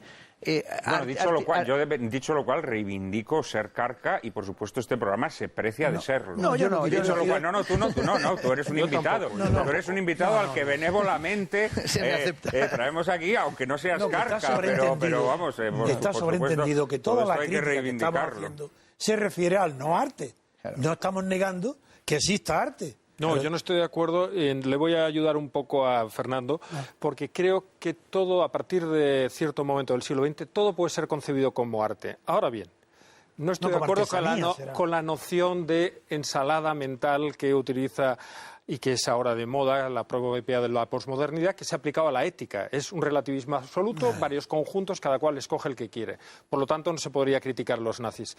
Creo que no es así. De hecho, estoy trabajando precisamente con Oxford, con John Hyman, en nuevos modelos de interpretación hasta cierto punto objetiva dentro de los valores estéticos. No todo vale en arte como no todo vale en ética. Desde luego. Ahora bien, que hay muchos elementos subjetivos y coyunturales, por supuesto. Pero en ese sentido creo que si todo es arte, no todo es igualmente interesante. Y que hay artes muy bajos en precio y en valor y en calidad, y que hay artes de gran calidad. Hay arte que trasciende, hay arte efímero. Pero ahora te voy a poner un aprieto, Fernando. Yo recuerdo que una vez en público defendiste una cámara en la que salía un vapor con el que se había limpiado a los muertos en la morgue, de una Bienal de Venecia. Y yo te recuerdo que polemicé contigo porque a mí me parecía más divertido Disneylandia o la Casa del Terror en ciertos parques temáticos. Y considero que eso también son arte. Y a veces mejor que ciertos museos, porque muchas veces los museos actuales han pretendido ser parques temáticos, pero aburridos y para filósofos o gente pseudoculta, que se inventa teorías para justificar cualquier cosa. Pero ahí la clave no está en lo que uno ve, sino en la justificación que uno se hace. Pero esos museos que compran banalidades, cuando no porquerías, es porque creen que es cultura y que la cultura se compra. En los catetos de los museos provinciales y no provinciales estamos llenos de conocimiento, de historias, obras muy caras, que los alcaldes tal se resisten a comprarlas hasta alguien le dice es cultura. Y dice, entonces sí, claro, yo comprar cultura sí, eso sí. Bueno, basta ver el cine. Uno ve el cine, ve las subvenciones que se dan a ciertas películas y uno entiende todo. Yo, que me precio de no ser carca, considero que precisamente ser carca, en el sentido para mí más negativo, ser un vanguardista trasnochado del siglo pasado. De todas maneras, lo bueno de que nadie quiera ser carca es que le dejan a uno toda la tarta. Le dejan a uno toda la tarta y se forra, se forra. ¿Y no pensáis que parte del problema está en que hay un exceso de algo que tiene que llamarse arte? Vamos a ver, lo que nosotros recordamos de los siglos XVI, XVII, XVIII, realmente cuantitativamente es poco. Ahora todos los años tienes varios centenares de genios exponiendo. Nunca ha habido varios centenares de genios exponiendo, jamás en ningún momento de la historia de la humanidad, tampoco ahora.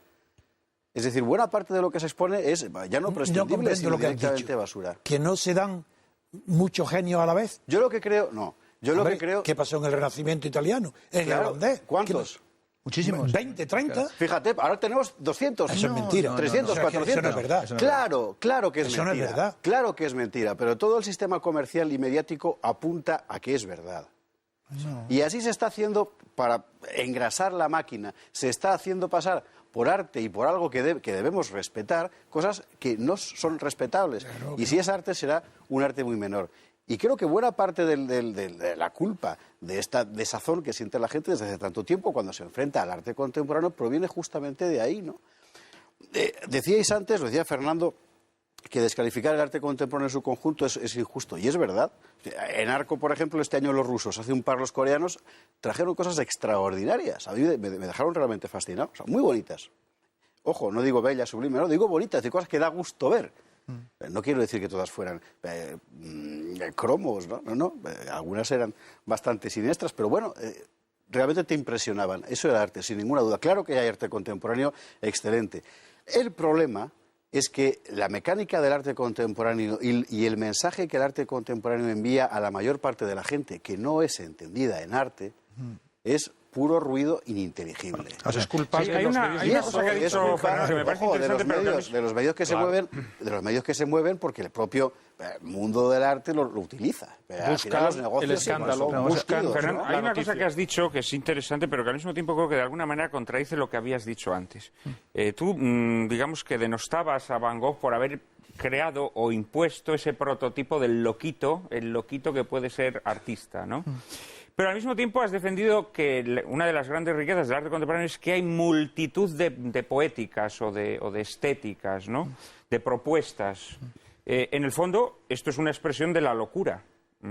Es decir, cuando no existe una propuesta, una visión, una estética, una poética, es porque en el fondo cada uno se monta su propia poética. Sí. Hombre, y eso no deja de ser una expresión de locura, claro, de otra forma de locura. Claro. Estamos en un momento en el que sin duda la imagen del artista contemporáneo, más que la que nos daba Van Gogh, es la de Andy Warhol, ¿no? Es decir, cómo Warhol crea el paradigma contemporáneo, que es más que el artista torturado, el artista sufriente, romántico, el artista con marketing. Es decir, el artista que hace de su marketing el mecanismo fundamental para llegar, ¿no? Y unos tienen un marketing y otros tienen otro. Incluso cuando se elogia el concepto de belleza o se alaba, qué sé yo, artistas como López.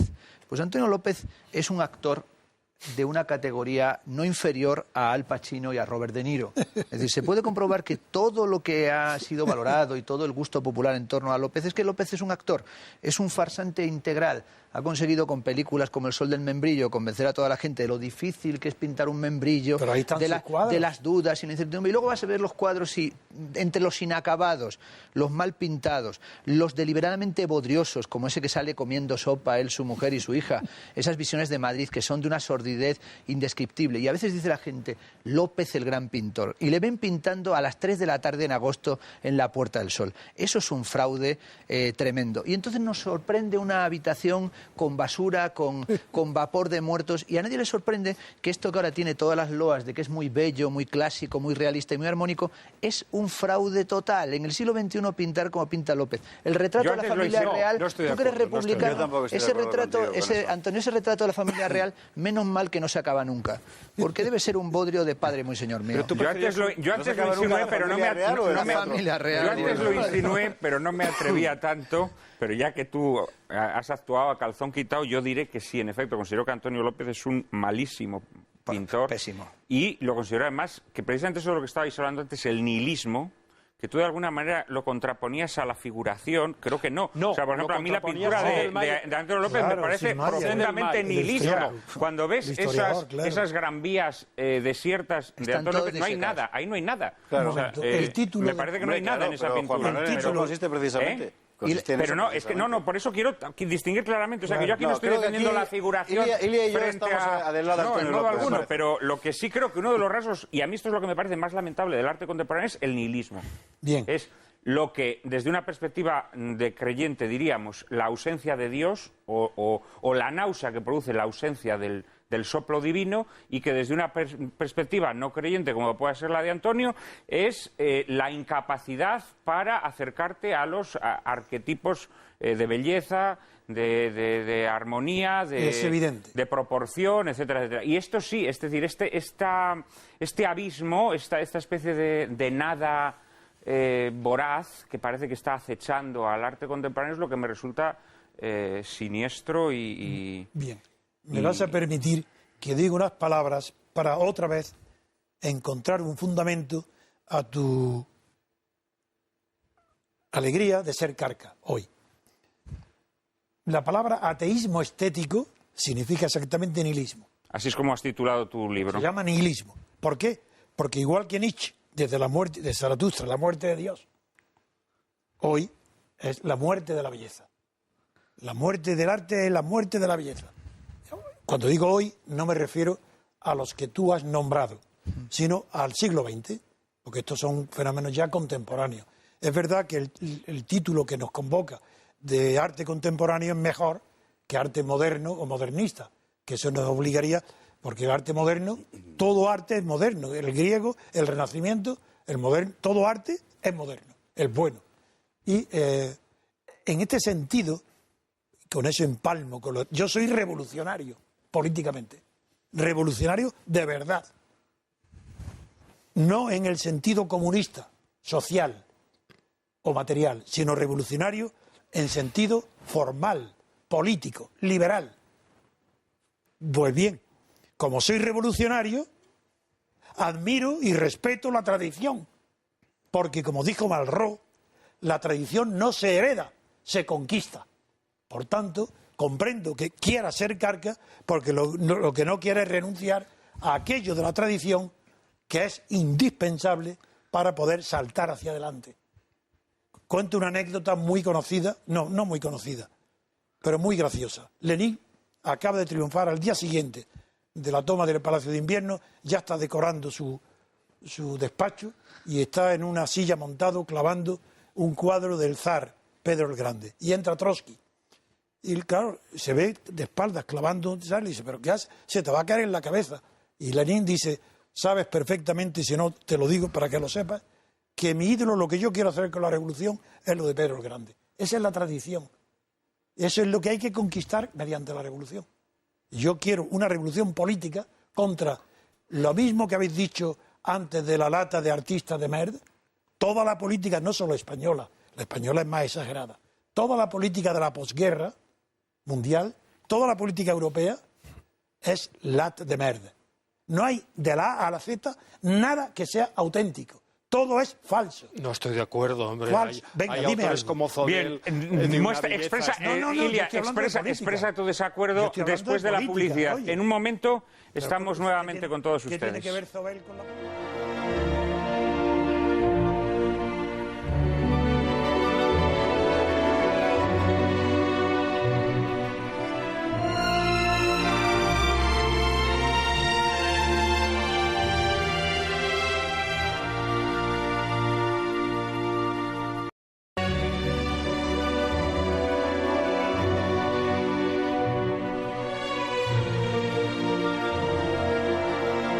Otra vez con todos ustedes, Ilia Galán quería responder algo a lo que nos había dicho Antonio García Trevijano. Sobre la política.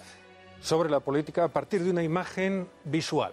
Al igual que el siglo XX en arte tiene belleza y tiene autores no figurativos de gran belleza, he dicho el caso de Zobel, de la misma manera sucede en política. Después de la Guerra Mundial. Sí, después de la Guerra Mundial hubo intentos de reconstruir Europa, de hacer una unidad para evitar guerras en el futuro. Creo que no todo es tan negativo, creo que hay errores, creo que muchas cosas se han degenerado, pero lo mismo sucede en arte.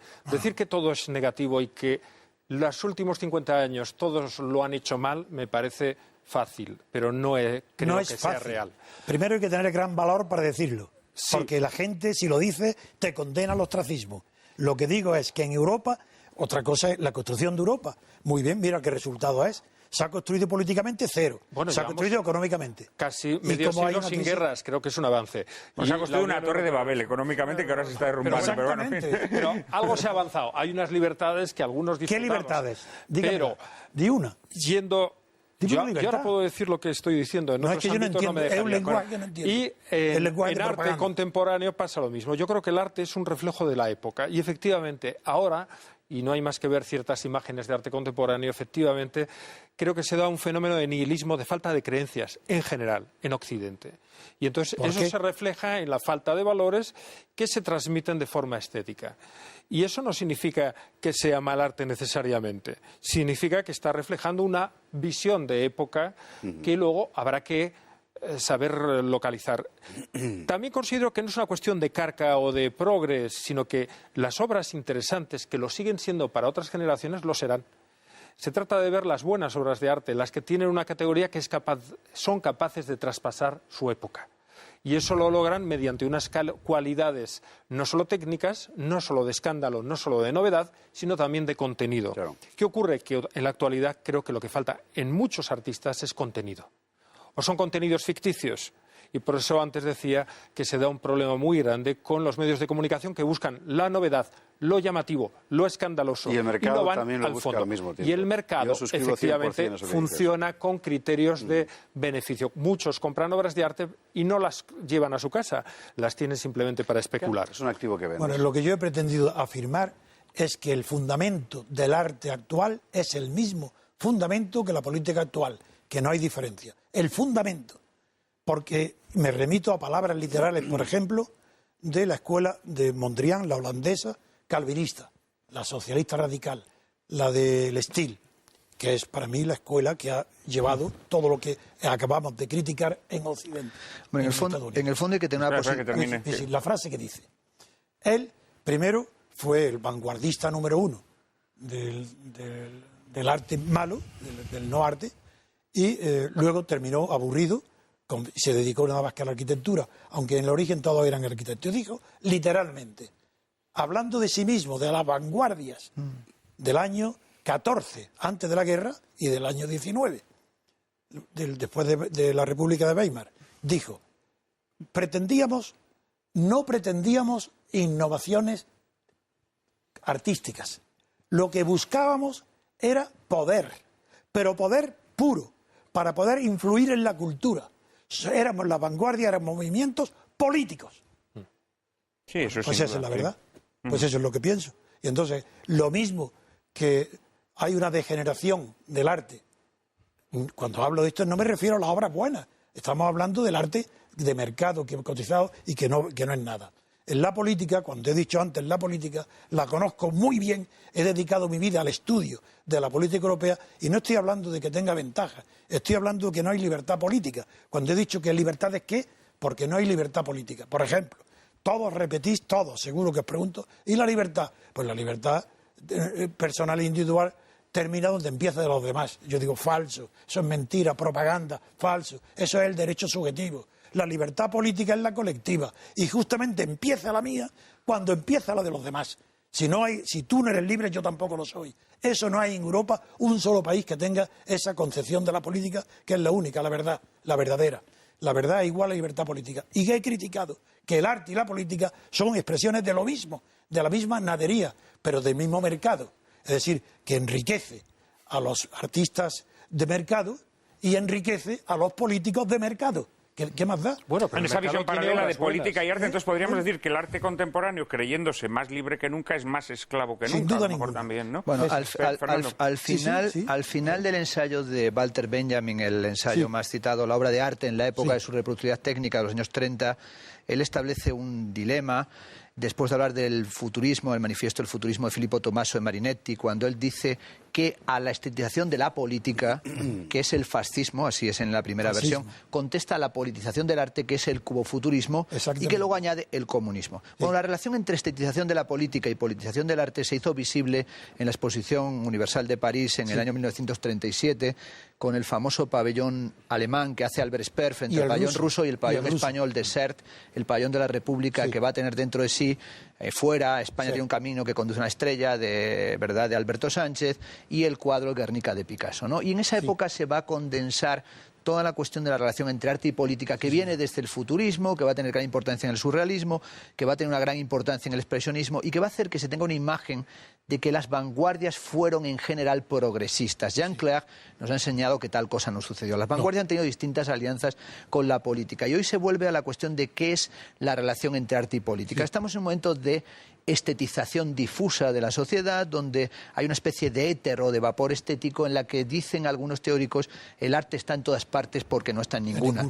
Pero es cierto también que no es una época en la que podamos decir la frase quiero ser un carca, salvo si vamos a grabar un disco de música punk. Es un buen título para un disco de música punk. Quiero ser un carca.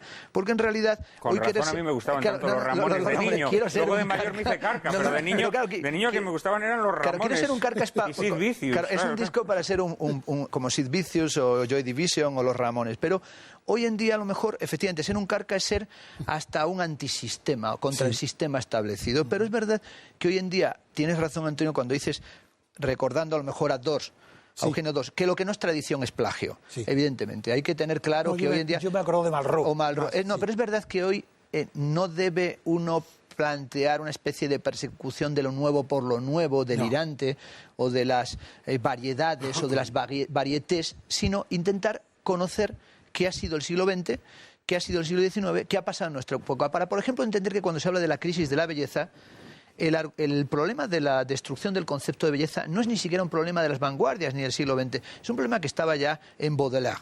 Se encontraba en Baudelaire y se encontraba en Rimbaud, en Arthur Rimbaud, y se encontraba en Mallarmé. Entonces, cuando Mallarmé dice la destrucción fue mi Beatriz, y cuando vemos que cuando dice Baudelaire no concibo otra belleza que Satán a la manera de Milton, y él defiende una especie de belleza satánica, podemos ver que la noción de lo siniestro, que está en el sello de Freud, das Unheimlich, sobre lo siniestro, van a abrir una serie de paradigmas, que es que el concepto de belleza desaparece ya, o comienza a desaparecer en el siglo XIX, en el siglo XX se vuelve problemático, ahora ha reaparecido con algunos filósofos, de una forma un tanto como atropellada, en Arthur Danto, en George Dickey y en otros, pero hay que decir una cosa, no se puede hablar de la belleza así en términos generales para reivindicar una estética regresiva que esté asociada solamente a lo figurativo, porque al final defendemos a pintores figurativos de unas cualidades torpísimas, porque asociamos neofiguración, realismo, eso es absurdo, porque es como defender la literatura decimonónica y esa defensa hoy de la novela histórica rusa, como si fuera la gran novela. Eso es una falsedad. O sea, el siglo XX, con sus estragos y sus maldades, con sus torpezas y sus virtudes, con su radicalidad y su desierto nihilista, ese desierto que crece desde Nietzsche, es un siglo apasionante. Y nosotros somos los herederos de un nihilismo que hay que decir una cosa. Cuando se habla contra el nihilismo, yo recuerdo a Teodor Adorno, de la dialéctica negativa, que dijo: si me preguntan si soy nihilista, hay que decir demasiado poco. Y tal vez por falta de sensibilidad para ser solidario con lo que sufre. La estética del sufrimiento, que aquí se habló del sufrimiento, la estética musical desde el dodecafonismo, desde Schoenberg, de la música y la cultura como expresión del sufrimiento, es necesariamente nihilista, porque el nihilismo no es que todo valga lo mismo. El nihilismo es el código de una modernidad radical. Y yo tengo que defender hoy que hoy en día no podemos saldar el nihilismo como si fueran unos tuercebotas, no. El nihilismo es la Durarbeitung, es el trabajo del duelo de la modernidad, y es el momento más intenso de la cultura, de uno de los grandes momentos intensos de la cultura. Desde, qué sé yo, los misterios paganos del Renacimiento hasta el momento de la primera vanguardia, de la primera posguerra mundial, hay un momento de gran codificación estética que no se lo salta un gitano. Y que no se puede decir, es que se acabó con la belleza. No, la belleza entra en un abismo que es un abismo romántico y posromántico. Y hoy, insisto, los artistas de hoy, habrá muchos o pocos. Ya en el Salón de Diderot, en el siglo XVIII, había cientos de artistas.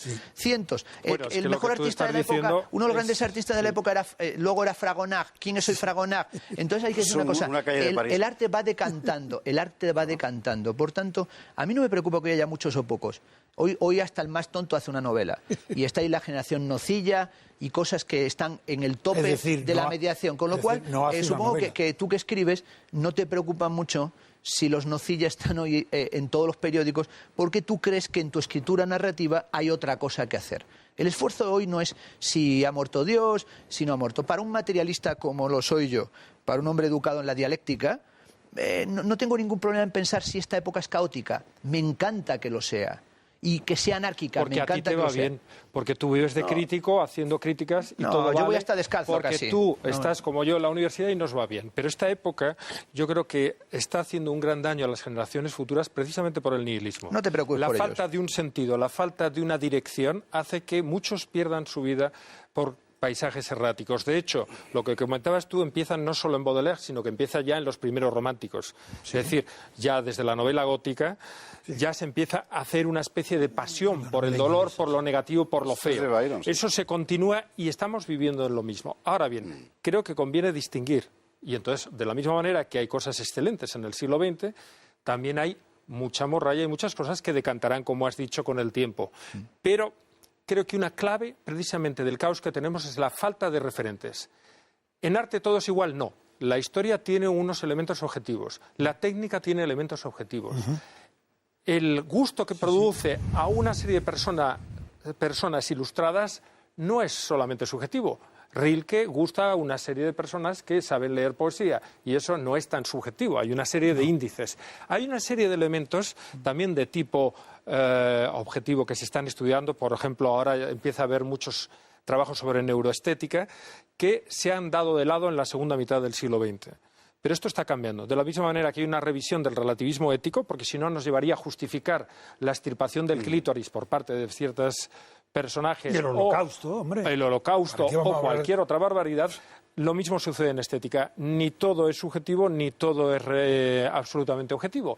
Pero creo que esto es el momento fascinante del siglo XXI, que podemos revisar ahora que se celebra no sé qué aniversario de Céline, supongo que es el centenario de su nacimiento, ¿no? De Luis Ferdinand Céline. Sí. Leía hoy un artículo el otro día un artículo de Kiko Méndez Monasterio en el que decía que Céline, el arte que propone es el mismo que hoy se exalta y reivindica.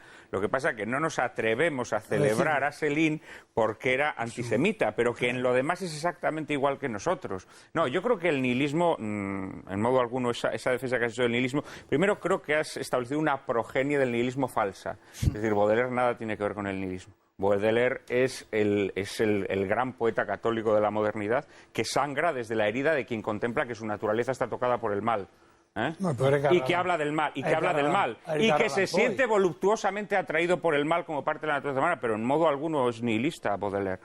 En cambio, el nihilismo del arte contemporáneo sí que de alguna manera es un arte infiernado, porque yo creo que el arte cuando deja de ser espiritual, cuando deja de ser una emanación del espíritu, como el hombre es un animal espiritual, lo quiera o no, el lugar que ocupaba lo divino lo ocupa lo demoníaco. Y en el arte, uno de los rasgos que se repite en el arte, bueno, hay casos ya patológicos y extremos como este von Hagens, ¿no? este que diseca, pero lo demoníaco, lo abiertamente demoníaco está muy presente en el arte contemporáneo. Y eso yo creo que es una expresión del nihilismo que es, es como una especie de anticipación de la destrucción final. O sea, ese arte ¿a qué nos conduce? O sea, von Hagens ¿a qué nos conduce? A la momificación.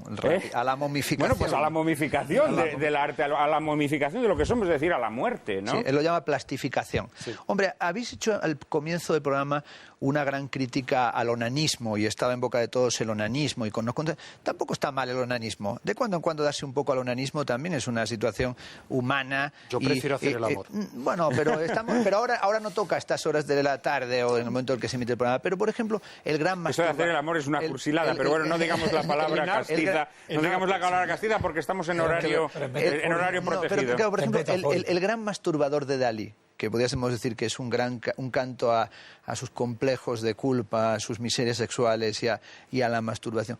Pero bueno, lo que hay que hacer también es ver en qué momento el arte o como la literatura, la cultura se vuelve intransitiva, o es capaz de generar, tú lo llamas lo espiritual, o lo deseante, y en qué momento nos lleva hacia el otro, que en el caso del que creen los espirituales, el gran otro, el otro con mayúsculas.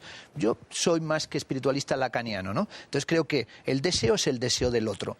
Y ese deseo del otro, que uno lo puede convertir en el gran otro, es evidente que lo que el arte te está es siempre sacando de tu cerrazón y obligando a ir a unos límites que no conocías, a una aventura en la que la curiosidad y el descubrimiento es crucial. Y esa aventura estética la haces de muchas maneras. Y también hay que hacerla a través de esa muerte de Dios, que cada uno la ha experimentado como ha podido, que está en aquellas páginas impresionantes de la Gaia Ciencia, de Federico Nietzsche. Dios ha muerto, pero no solo eso, nosotros le hemos matado. Sí. Es más impresionante que nosotros le hayamos matado el que haya muerto. No ha muerto de muerte natural. Y dice él, hemos borrado el horizonte. ¿Hacia dónde vamos? Hacia adelante, hacia atrás, nos movemos en todas direcciones. Exacto. Bueno, ese caos... hay que recordar cómo murió Nietzsche, ¿eh? Ese caos topográfico... Hay que recordar cómo murió pero bueno, Nietzsche. Ese caos... Ese caos... Por la sífilis. Y por eso pintaron en Nueva York, Nietzsche ha muerto, firmado Dios. Quiero decir, que puestos a utilizar esa argumentación, tú lo has dicho muy bien, no hay orientación. Si no hay un horizonte, que es la noción de Steiner, que por eso se le han echado encima, si no hay horizonte Steiner, no puedes colocar las cosas. Yo ahí creo que estamos en un... el discurso de Fernando, que es muy compacto, desde mi punto de vista tiene un inconveniente y al mismo tiempo una gran oportunidad. El inconveniente es que me parece que se queda muy a ras de suelo. Es decir, sí, el lacaniano, el encuentro con el otro y el que crea el gran otro. El problema precisamente de quien no quiere ver el gran otro es que se queda en el otro. Y el otro al final es el cadáver del señor que plastiniza cuerpos, ¿no? No hay más otro que ese al final, salvo el gran otro. La oportunidad está justamente en esa constatación del nihilismo. Yo creo que estoy de acuerdo con el despliegue que tú has hecho del tiempo que vivimos como el tiempo final del nihilismo y como su producto. Vale, por eso, justamente por eso, es absolutamente urgente salir de aquí ya. No me refiero al Platón, me refiero al nihilismo. Casi nos toca salir y termina, pero estás introduciendo efectivamente el último bloque. Antonio habla de una revolución política. Bueno, bien, yo no creo mucho en ella. Yo estoy absolutamente convencido de que necesitamos urgentemente una revolución cultural a fondo, porque si no, la civilización occidental y muy particularmente el protagonismo europeo en ella, tal como lo hemos conocido en los últimos 2000 años, se acabó. Y yo no me quiero acabar.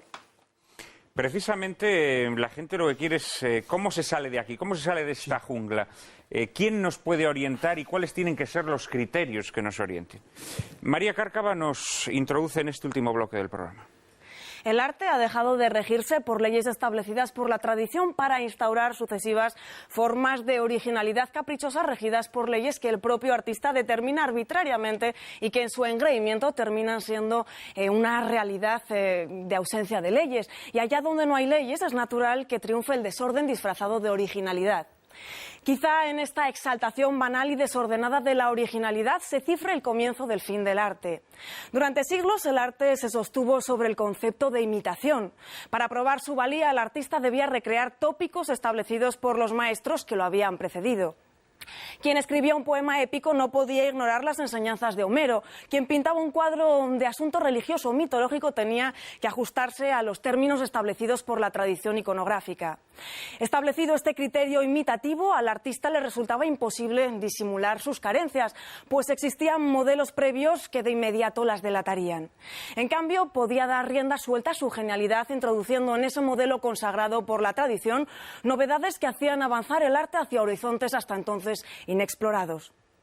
Todos los grandes maestros trabajaron sobre tópicos heredados. Su genialidad consistió en trascender esos tópicos con una sensibilidad nueva. Y junto a los grandes maestros trabajaron cientos o miles de artistas mediocres que se limitaron a repetir aplicadamente los tópicos heredados.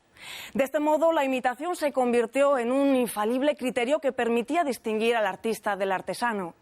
Pero la exaltación de la originalidad entronizó el reinado del timo. Desde ese preciso instante, los impostores pudieron empezar a colar sus pacotillas como si de originalidades se tratasen, aupados además por una crítica frívola e insustancial. Así hemos llegado a una situación en que resulta prácticamente imposible enjuiciar el arte y en la forma creciente y probablemente irrevocable un público que está cada vez más hastiado de gesticulaciones y aspavientos que se toma a chirigota el arte. ¿Cómo podemos recuperar a ese público hastiado? ¿Cómo guiar su gusto hacia la obra de arte valiosa en una jungla de pacotillas pretendidamente originales que lo aturden? ¿Cuáles son los criterios por los que debe regirse una crítica artística cabal? Bien, antes comentabais que en el Renacimiento que había muchos maestros, sí, pero esos maestros mostraron su magisterio desde esa imitación de la que hablaba María. Es decir, todos pintaban... Aristóteles. Aristóteles. Claro. Y el genio era el que cogía el tópico, lo trascendía y lo hacía sublime. Mientras que el artista mediocre, pues... con ese tópico, pues hacía una cosa pedestre, una cosa mostrenca, una cosa mazorral y prescindible. Así se podía distinguir el buen arte del mal arte. ¿Cómo lo distinguimos hoy? Ilia, ¿cuál es tu propuesta para distinguirlo? Bueno, mi propuesta primero es derribar el Museo Reina Sofía echando a su director y a los miembros del patronato. ¿Los salvamos o no? A Fernando lo hablaremos luego, pero creo que tenemos como enseña nacional una hecatombe intelectual, sin ningún criterio serio, y eso lleva ocurriendo desde hace muchos años. Y da igual a veces el tipo de gobierno, que es peor. Sí. Es decir, hay una falta total de criterios en buena parte de los que han diseñado nuestros museos. No todos, porque hay gente muy buena y hay criterios también, lo que pasa es que no se mantienen. Ahora bien, hablando de criterios, buen arte, ¿qué es buen arte? El buen arte es el que me ayuda a sentir cosas o percepciones bellas, me ayuda a profundizar en mí mismo o en el mundo y me da una gran impresión de tipo estético, de belleza, de sublimidad, y en cierto modo eso siempre nos hace mejores. ¿Es una versión clásica? Sí. ¿Cómo se puede ver en la actualidad? Comparemos las obras con los grandes del pasado y no solamente con los enanos del presente. Juzguemos por comparación y haciendo un pequeño relativismo respecto a lo que tenemos actualmente. Hay criterios, como he dicho antes, de tipo técnico, de tipo histórico, de tipo social, es decir, hay artes que no conducen a nada, un arte que lleva a hacer daño a la gente, pues no sé si merece la pena ayudarlo. Un arte como ahora se está dando de pamplinas, ¿para qué subvencionar cosas que no sirven a la sociedad? Y así sucesivamente. Se pueden buscar criterios, lo que pasa es que no interesa. De hecho, parte de mis libros lo que hago es buscar esa vuelta a un encuentro de criterios dentro de esta situación, digamos, móvil. Estaríamos como en un barco, es decir, a lo mejor no encontramos cimientos del todo fáciles, pero sí que podemos flotar y con un rumbo. Y esto es lo que está pasando ahora, que muchos se ahogan, porque no hay ni rumbo ni dirección hacia la cual ir, y entonces el océano se está haciendo cada vez más grande hacia la nada. Pero, en definitiva, creo que es necesario reflexionar críticamente sobre el arte del siglo XX y del siglo XXI. Sigue habiendo criterios políticos. Ahora se subvenciona el arte feminista, el arte de cierto tipo relativista, el arte nacionalista. Es decir, seguimos con criterios políticos. El arte gay, exacto. Todos este tipo de artes tienen unos dogmas y vivimos unos dogmas en el siglo XX que muy pocos se han atrevido a desmontar. Es hora de desmontar los dogmas. Por ejemplo, el de la novedad, el del escándalo, que ya ni siquiera escandaliza, etcétera, etcétera, y veremos cómo queda el arte. Quiero recordar... Por cierto, luego te daré la palabra a Fernando porque ha querido quemar el Reina Sofía contigo dentro. No, quemar no. Entonces, desarmarlo y volver a hacer algo serio. Bien, bien. Reducirlo a escombros. Quiero recordar a la falsa izquierda que domina la política europea, que es la socialdemocracia, y a la falsa cultura que la domina, quiero recordar que uno de los intelectuales más profundos del siglo XX en Italia, Gramsci, siendo, como todo el mundo sabe, comunista, sin embargo, dejó escrito con total rotundidad y claridad que todo el arte subvencionado es mal arte, que jamás podrá llegar a ser arte, que la subvención del Estado a cines, teatros, pintores, tal. Pero todo entonces, eso, con eso nos cargamos a Virgilio, a Mozart, a Velázquez. Bueno, sí, yo estoy diciendo que la izquierda, que Gramsci para ellos es un valor, dice esto. Yo no he dicho todavía cuál es mi opinión. Bien, he dicho, bien. He destruido con eso a los que desde la izquierda piden eso. Ya. Se podrá pedir desde otros puntos de vista, de la izquierda no. Eso quería nada más que completar la información. No, pero vamos, el mecenazgo, que era otra forma de subvención, al mecenazgo se han acogido todos los grandes maestros, ¿no? Pero es que era distinto, que el poder establecido financie y busque artistas para su propio elevación, decoración y orgullo. Eso es una cosa. Y otra cosa, e inversamente, es rebajar el gusto y la zafiedad del pueblo para que elija y vote igual que en el mercado compra porquerías. Bueno, en el fondo yo creo que Antonio lo que quiere señalar, yo creo que con oportunidad, es que hay que intentar cuestionar lo que llamaríamos el radicalismo subvencionado. Claro. Es decir, el radicalismo subvencionado, cada época, cada sistema político ha querido tener cerca a un discurso pseudo radical al que daba cobertura, ¿no? Desde los bufones de las cortes renacentistas, sí, a las cortes artísticas y los adláteres que el poder siempre ha tenido, y hoy esos radicales, podemos decir desde el Tersites a Yorick, de Yorick a Ramoncín y hasta hoy, ha sido siempre un penoso radical que se ha vuelto luego casposete y que ha estado siempre cerca del poder. Entonces esos radicales pretendidamente desmanteladores de la institucionalidad al final son unos grandes funestos, ¿no? Con todo, yo sí quiero decir, estamos en uno de los grandes momentos, no solamente de la historia del arte, sino del Reina Sofía. Es decir, estamos en el momento en el que está dirigido por la persona más preparada, tengo que decir sin ninguna ironía. Porque te pagan. No, yo no cobro nada. No, tienes que saber que los patronos no cobramos nada y somos los grandes idiotas porque damos gratis de amore. Pero sí quiero decir una cosa. Eso es peor que ser pagado. Sí, es peor ir de gratis, ¿no? Pero bueno, uno va de gratis a muchas cosas, incluso a un programa de televisión. Pero quiero decir, voy de gratis. Y creo que es una persona de una preparación que lo ha demostrado. ¿Cómo se llama? Manolo Borja Villel, lo ha demostrado en la Fundación Tapies, lo ha demostrado en el MACBA, porque tiene criterios. Es decir, no se le puede acusar de que carece de criterios, no es un ecléctico. No se nota. Como todos los que no compra cultura. No, como todos los que le han dirigido previamente, que exponían lo mismo a la oveja Dolly que a una cabra montesa, que traían lo que fuera. No, y es uno de los primeros que ha ido contra el gran imperio estético de este país, que es el imperio del país, el imperio del diario El País. Porque finalmente vivimos bajo un código que es que lo que dice El País y lo que ha dicho el diario El País durante mucho tiempo era lo único que iba. Sí, sí. Hasta el punto de que hoy en día... Bueno, yo creo que esa época ya ha terminado, ¿no? Mira, se ha dicho una gran mentira y se ha dicho una aberración antes de ayer en El País que ha generado entusiasmo en algunos. Y es que un pintor... ¿Sabéis que yo estuve a punto de ser dueño del País? Menos mal. Nos lo tienes que contar, pero en otro programa. No. Entonces, piensa que el otro día llegué a tener el 28% y cuando Polanco tenía el 14%. Bueno, pues te voy a contar. El otro día sale la noticia de que Barceló ha vendido en subasta, en su cuadro suyo, una tauromaquia por 4.200.000 euros en Sotheby's. Se remata y otro por 2.300.000. 2 tauromaquias, ¿no? Y entonces ya El País lo saca a bombo y platillo. Barceló supera a Antonio López en las subastas. Lo que nunca leeremos en El País es que Barceló es un pintor mediocre, pero aterradoramente mediocre. Más mediocre que López incluso. O sea, López podrá superar a López, pero es que López es malo, pero es que Barceló es todavía peor. Es un pintor pseudo-picasiano, con todas las malas movidas de un informalismo adobado.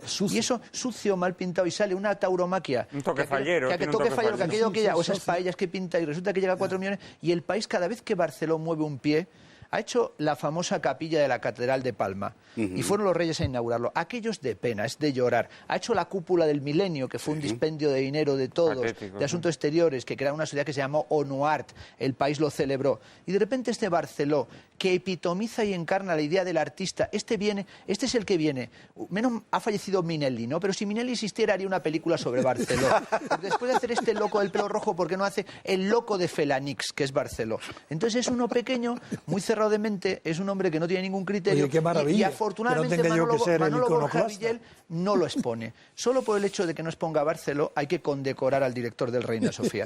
Barceló es el gran cutre. Entonces, oye, pero eso de elogiar a alguien a costa de denigrar. Sí, bueno, pero Barceló está en el Reina Sofía. Al pobre Barceló, porque históricamente. Bueno, pero establécenos un criterio. Tú eres crítico de arte. Bueno, la crítica. Establécenos un criterio para que la gente se pueda manejar en medio de esta jungla y no pique el anzuelo de Barceló. Claro. Y por cierto, si son ustedes de Palma de Mallorca, échenle una bronca a su obispo. Échenle una bronca a su obispo por meter esa mamarrachada en la Catedral de Mallorca. Pero sigue. Ofreció Miró hacer las vidrieras de la Seu, de la Catedral de Palma.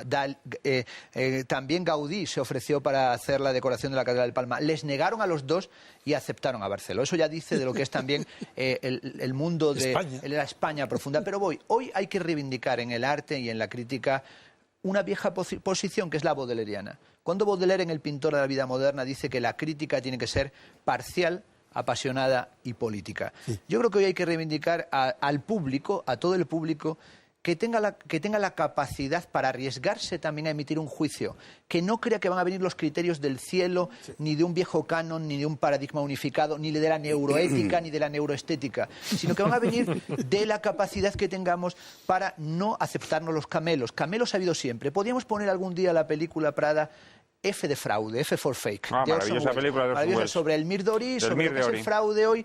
Y hoy es verdad que en el arte hay fraude. Lo hubo siempre. Sí. Modigliani era un fraude como pintor.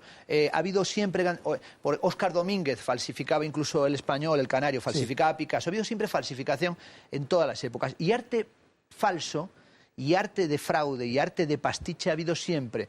Y es la obligación de todos tener dentro de nosotros capacidad crítica. ¿Por qué estamos aceptando que el cine español, que es lo más subvencionado, más que el arte, queremos demoler el Reina Sofía? No, hombre, comienza demoliendo el Ministerio de Cultura que tiene dentro una señora que es el colmo de la torpeza y la estulticia. Entonces, si una señora que está ahí ha llegado para dar subvenciones al cine, y el cine español, cuando no salen vestidos de milicianos, salen vestidos de María Zambrano o disfrazados de María Zambrano y van de María Zambrano a la guerra civil con una facilidad pasmosa, y luego aparece Torrente como el hit parade.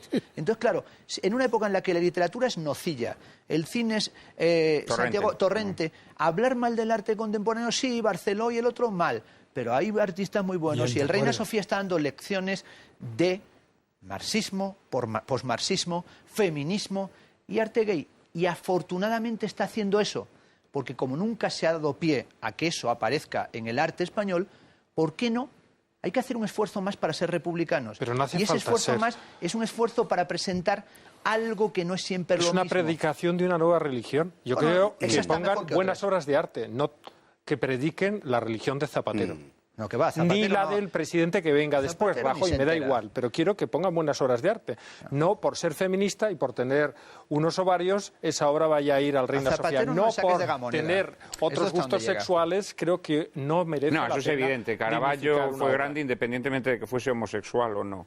Y si a Caravaggio lo hubieran puesto en una exposición de arte gay, hubiera quemado el museo, ¿no? En el que quiero decir ¿Cómo? que A mí lo que me extraña por esta reunión, es la primera vez que yo tengo una reunión con expertos en arte, ¿cómo es posible que tengáis desarrollado el espíritu crítico, que lo tenéis, y no tengáis desarrollado el espíritu crítico ante lo mismo y ante la fuente del arte que es la política? Totalmente. ¿Por qué no tenéis crítica ante la no, pero política? yo creo que la tiene. Claro, yo creo que la estamos tiene. hablando de arte, Claro. Antonio.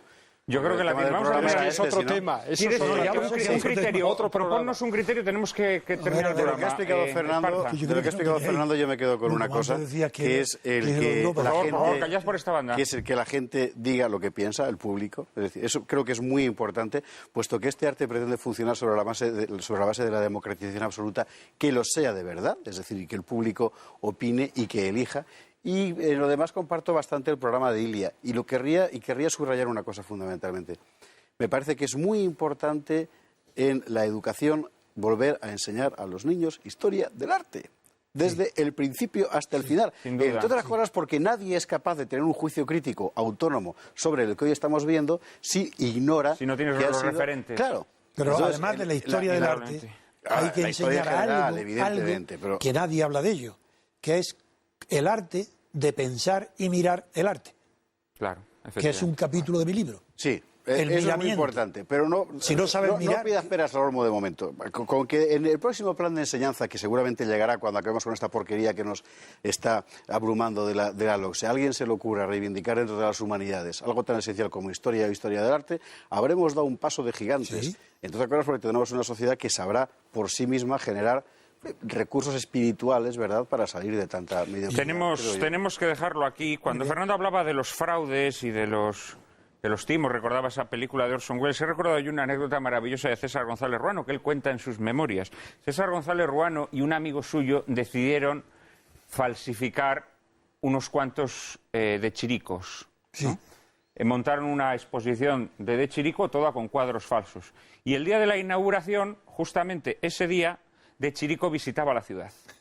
Entonces César González Ruano y su amigo dijeron: vamos a visitar al hotel a De Chirico, le decimos que hemos montado una exposición con unos cuadros de su juventud, que nos ha hecho llegar un ricachón, que los tenía en su colección, y que él nos diga cuáles son falsos y cuáles son verdaderos. ¿Mm? Bien, llegó De Chirico a la exposición y ni corto ni perezoso para decir: este es verdadero, sí, me acuerdo de él, este es falso, este es verdadero, este es falso. Salvó la mitad de la exposición, la otra mitad no le dio la aprobación, y dice Ruano: desde ese día supe que todo esto es mentira. Falso, claro. En fin, yo no creo que todo sea mentira y espero que este programa les haya ayudado en el presente y en el futuro a distinguir la pacotilla del verdadero arte. Muchísimas gracias a los cuatro, gracias por vuestras valiosísimas aportaciones, y en un minuto María Cárcava y yo mismo les anticiparemos el asunto de nuestro próximo programa.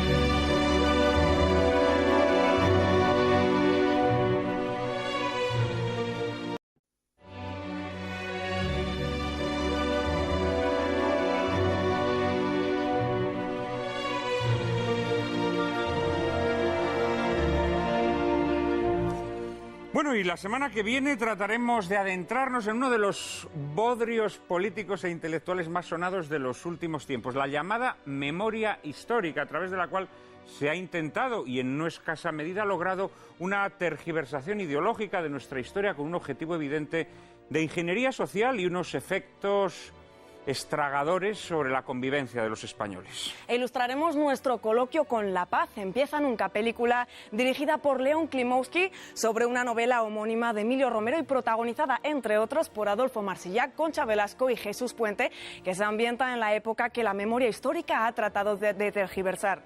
Los años de la Segunda República, la Guerra Civil y el franquismo. No se la pierdan. Ya saben que a partir de ahora no podrán llorar lamentando que la televisión es un desierto de la inteligencia y el buen gusto. Ahora ya pueden refrescarse en el oasis que les brinda Lágrimas en la lluvia, todos los domingos a las 4 de la tarde, aquí, en Intereconomía Televisión.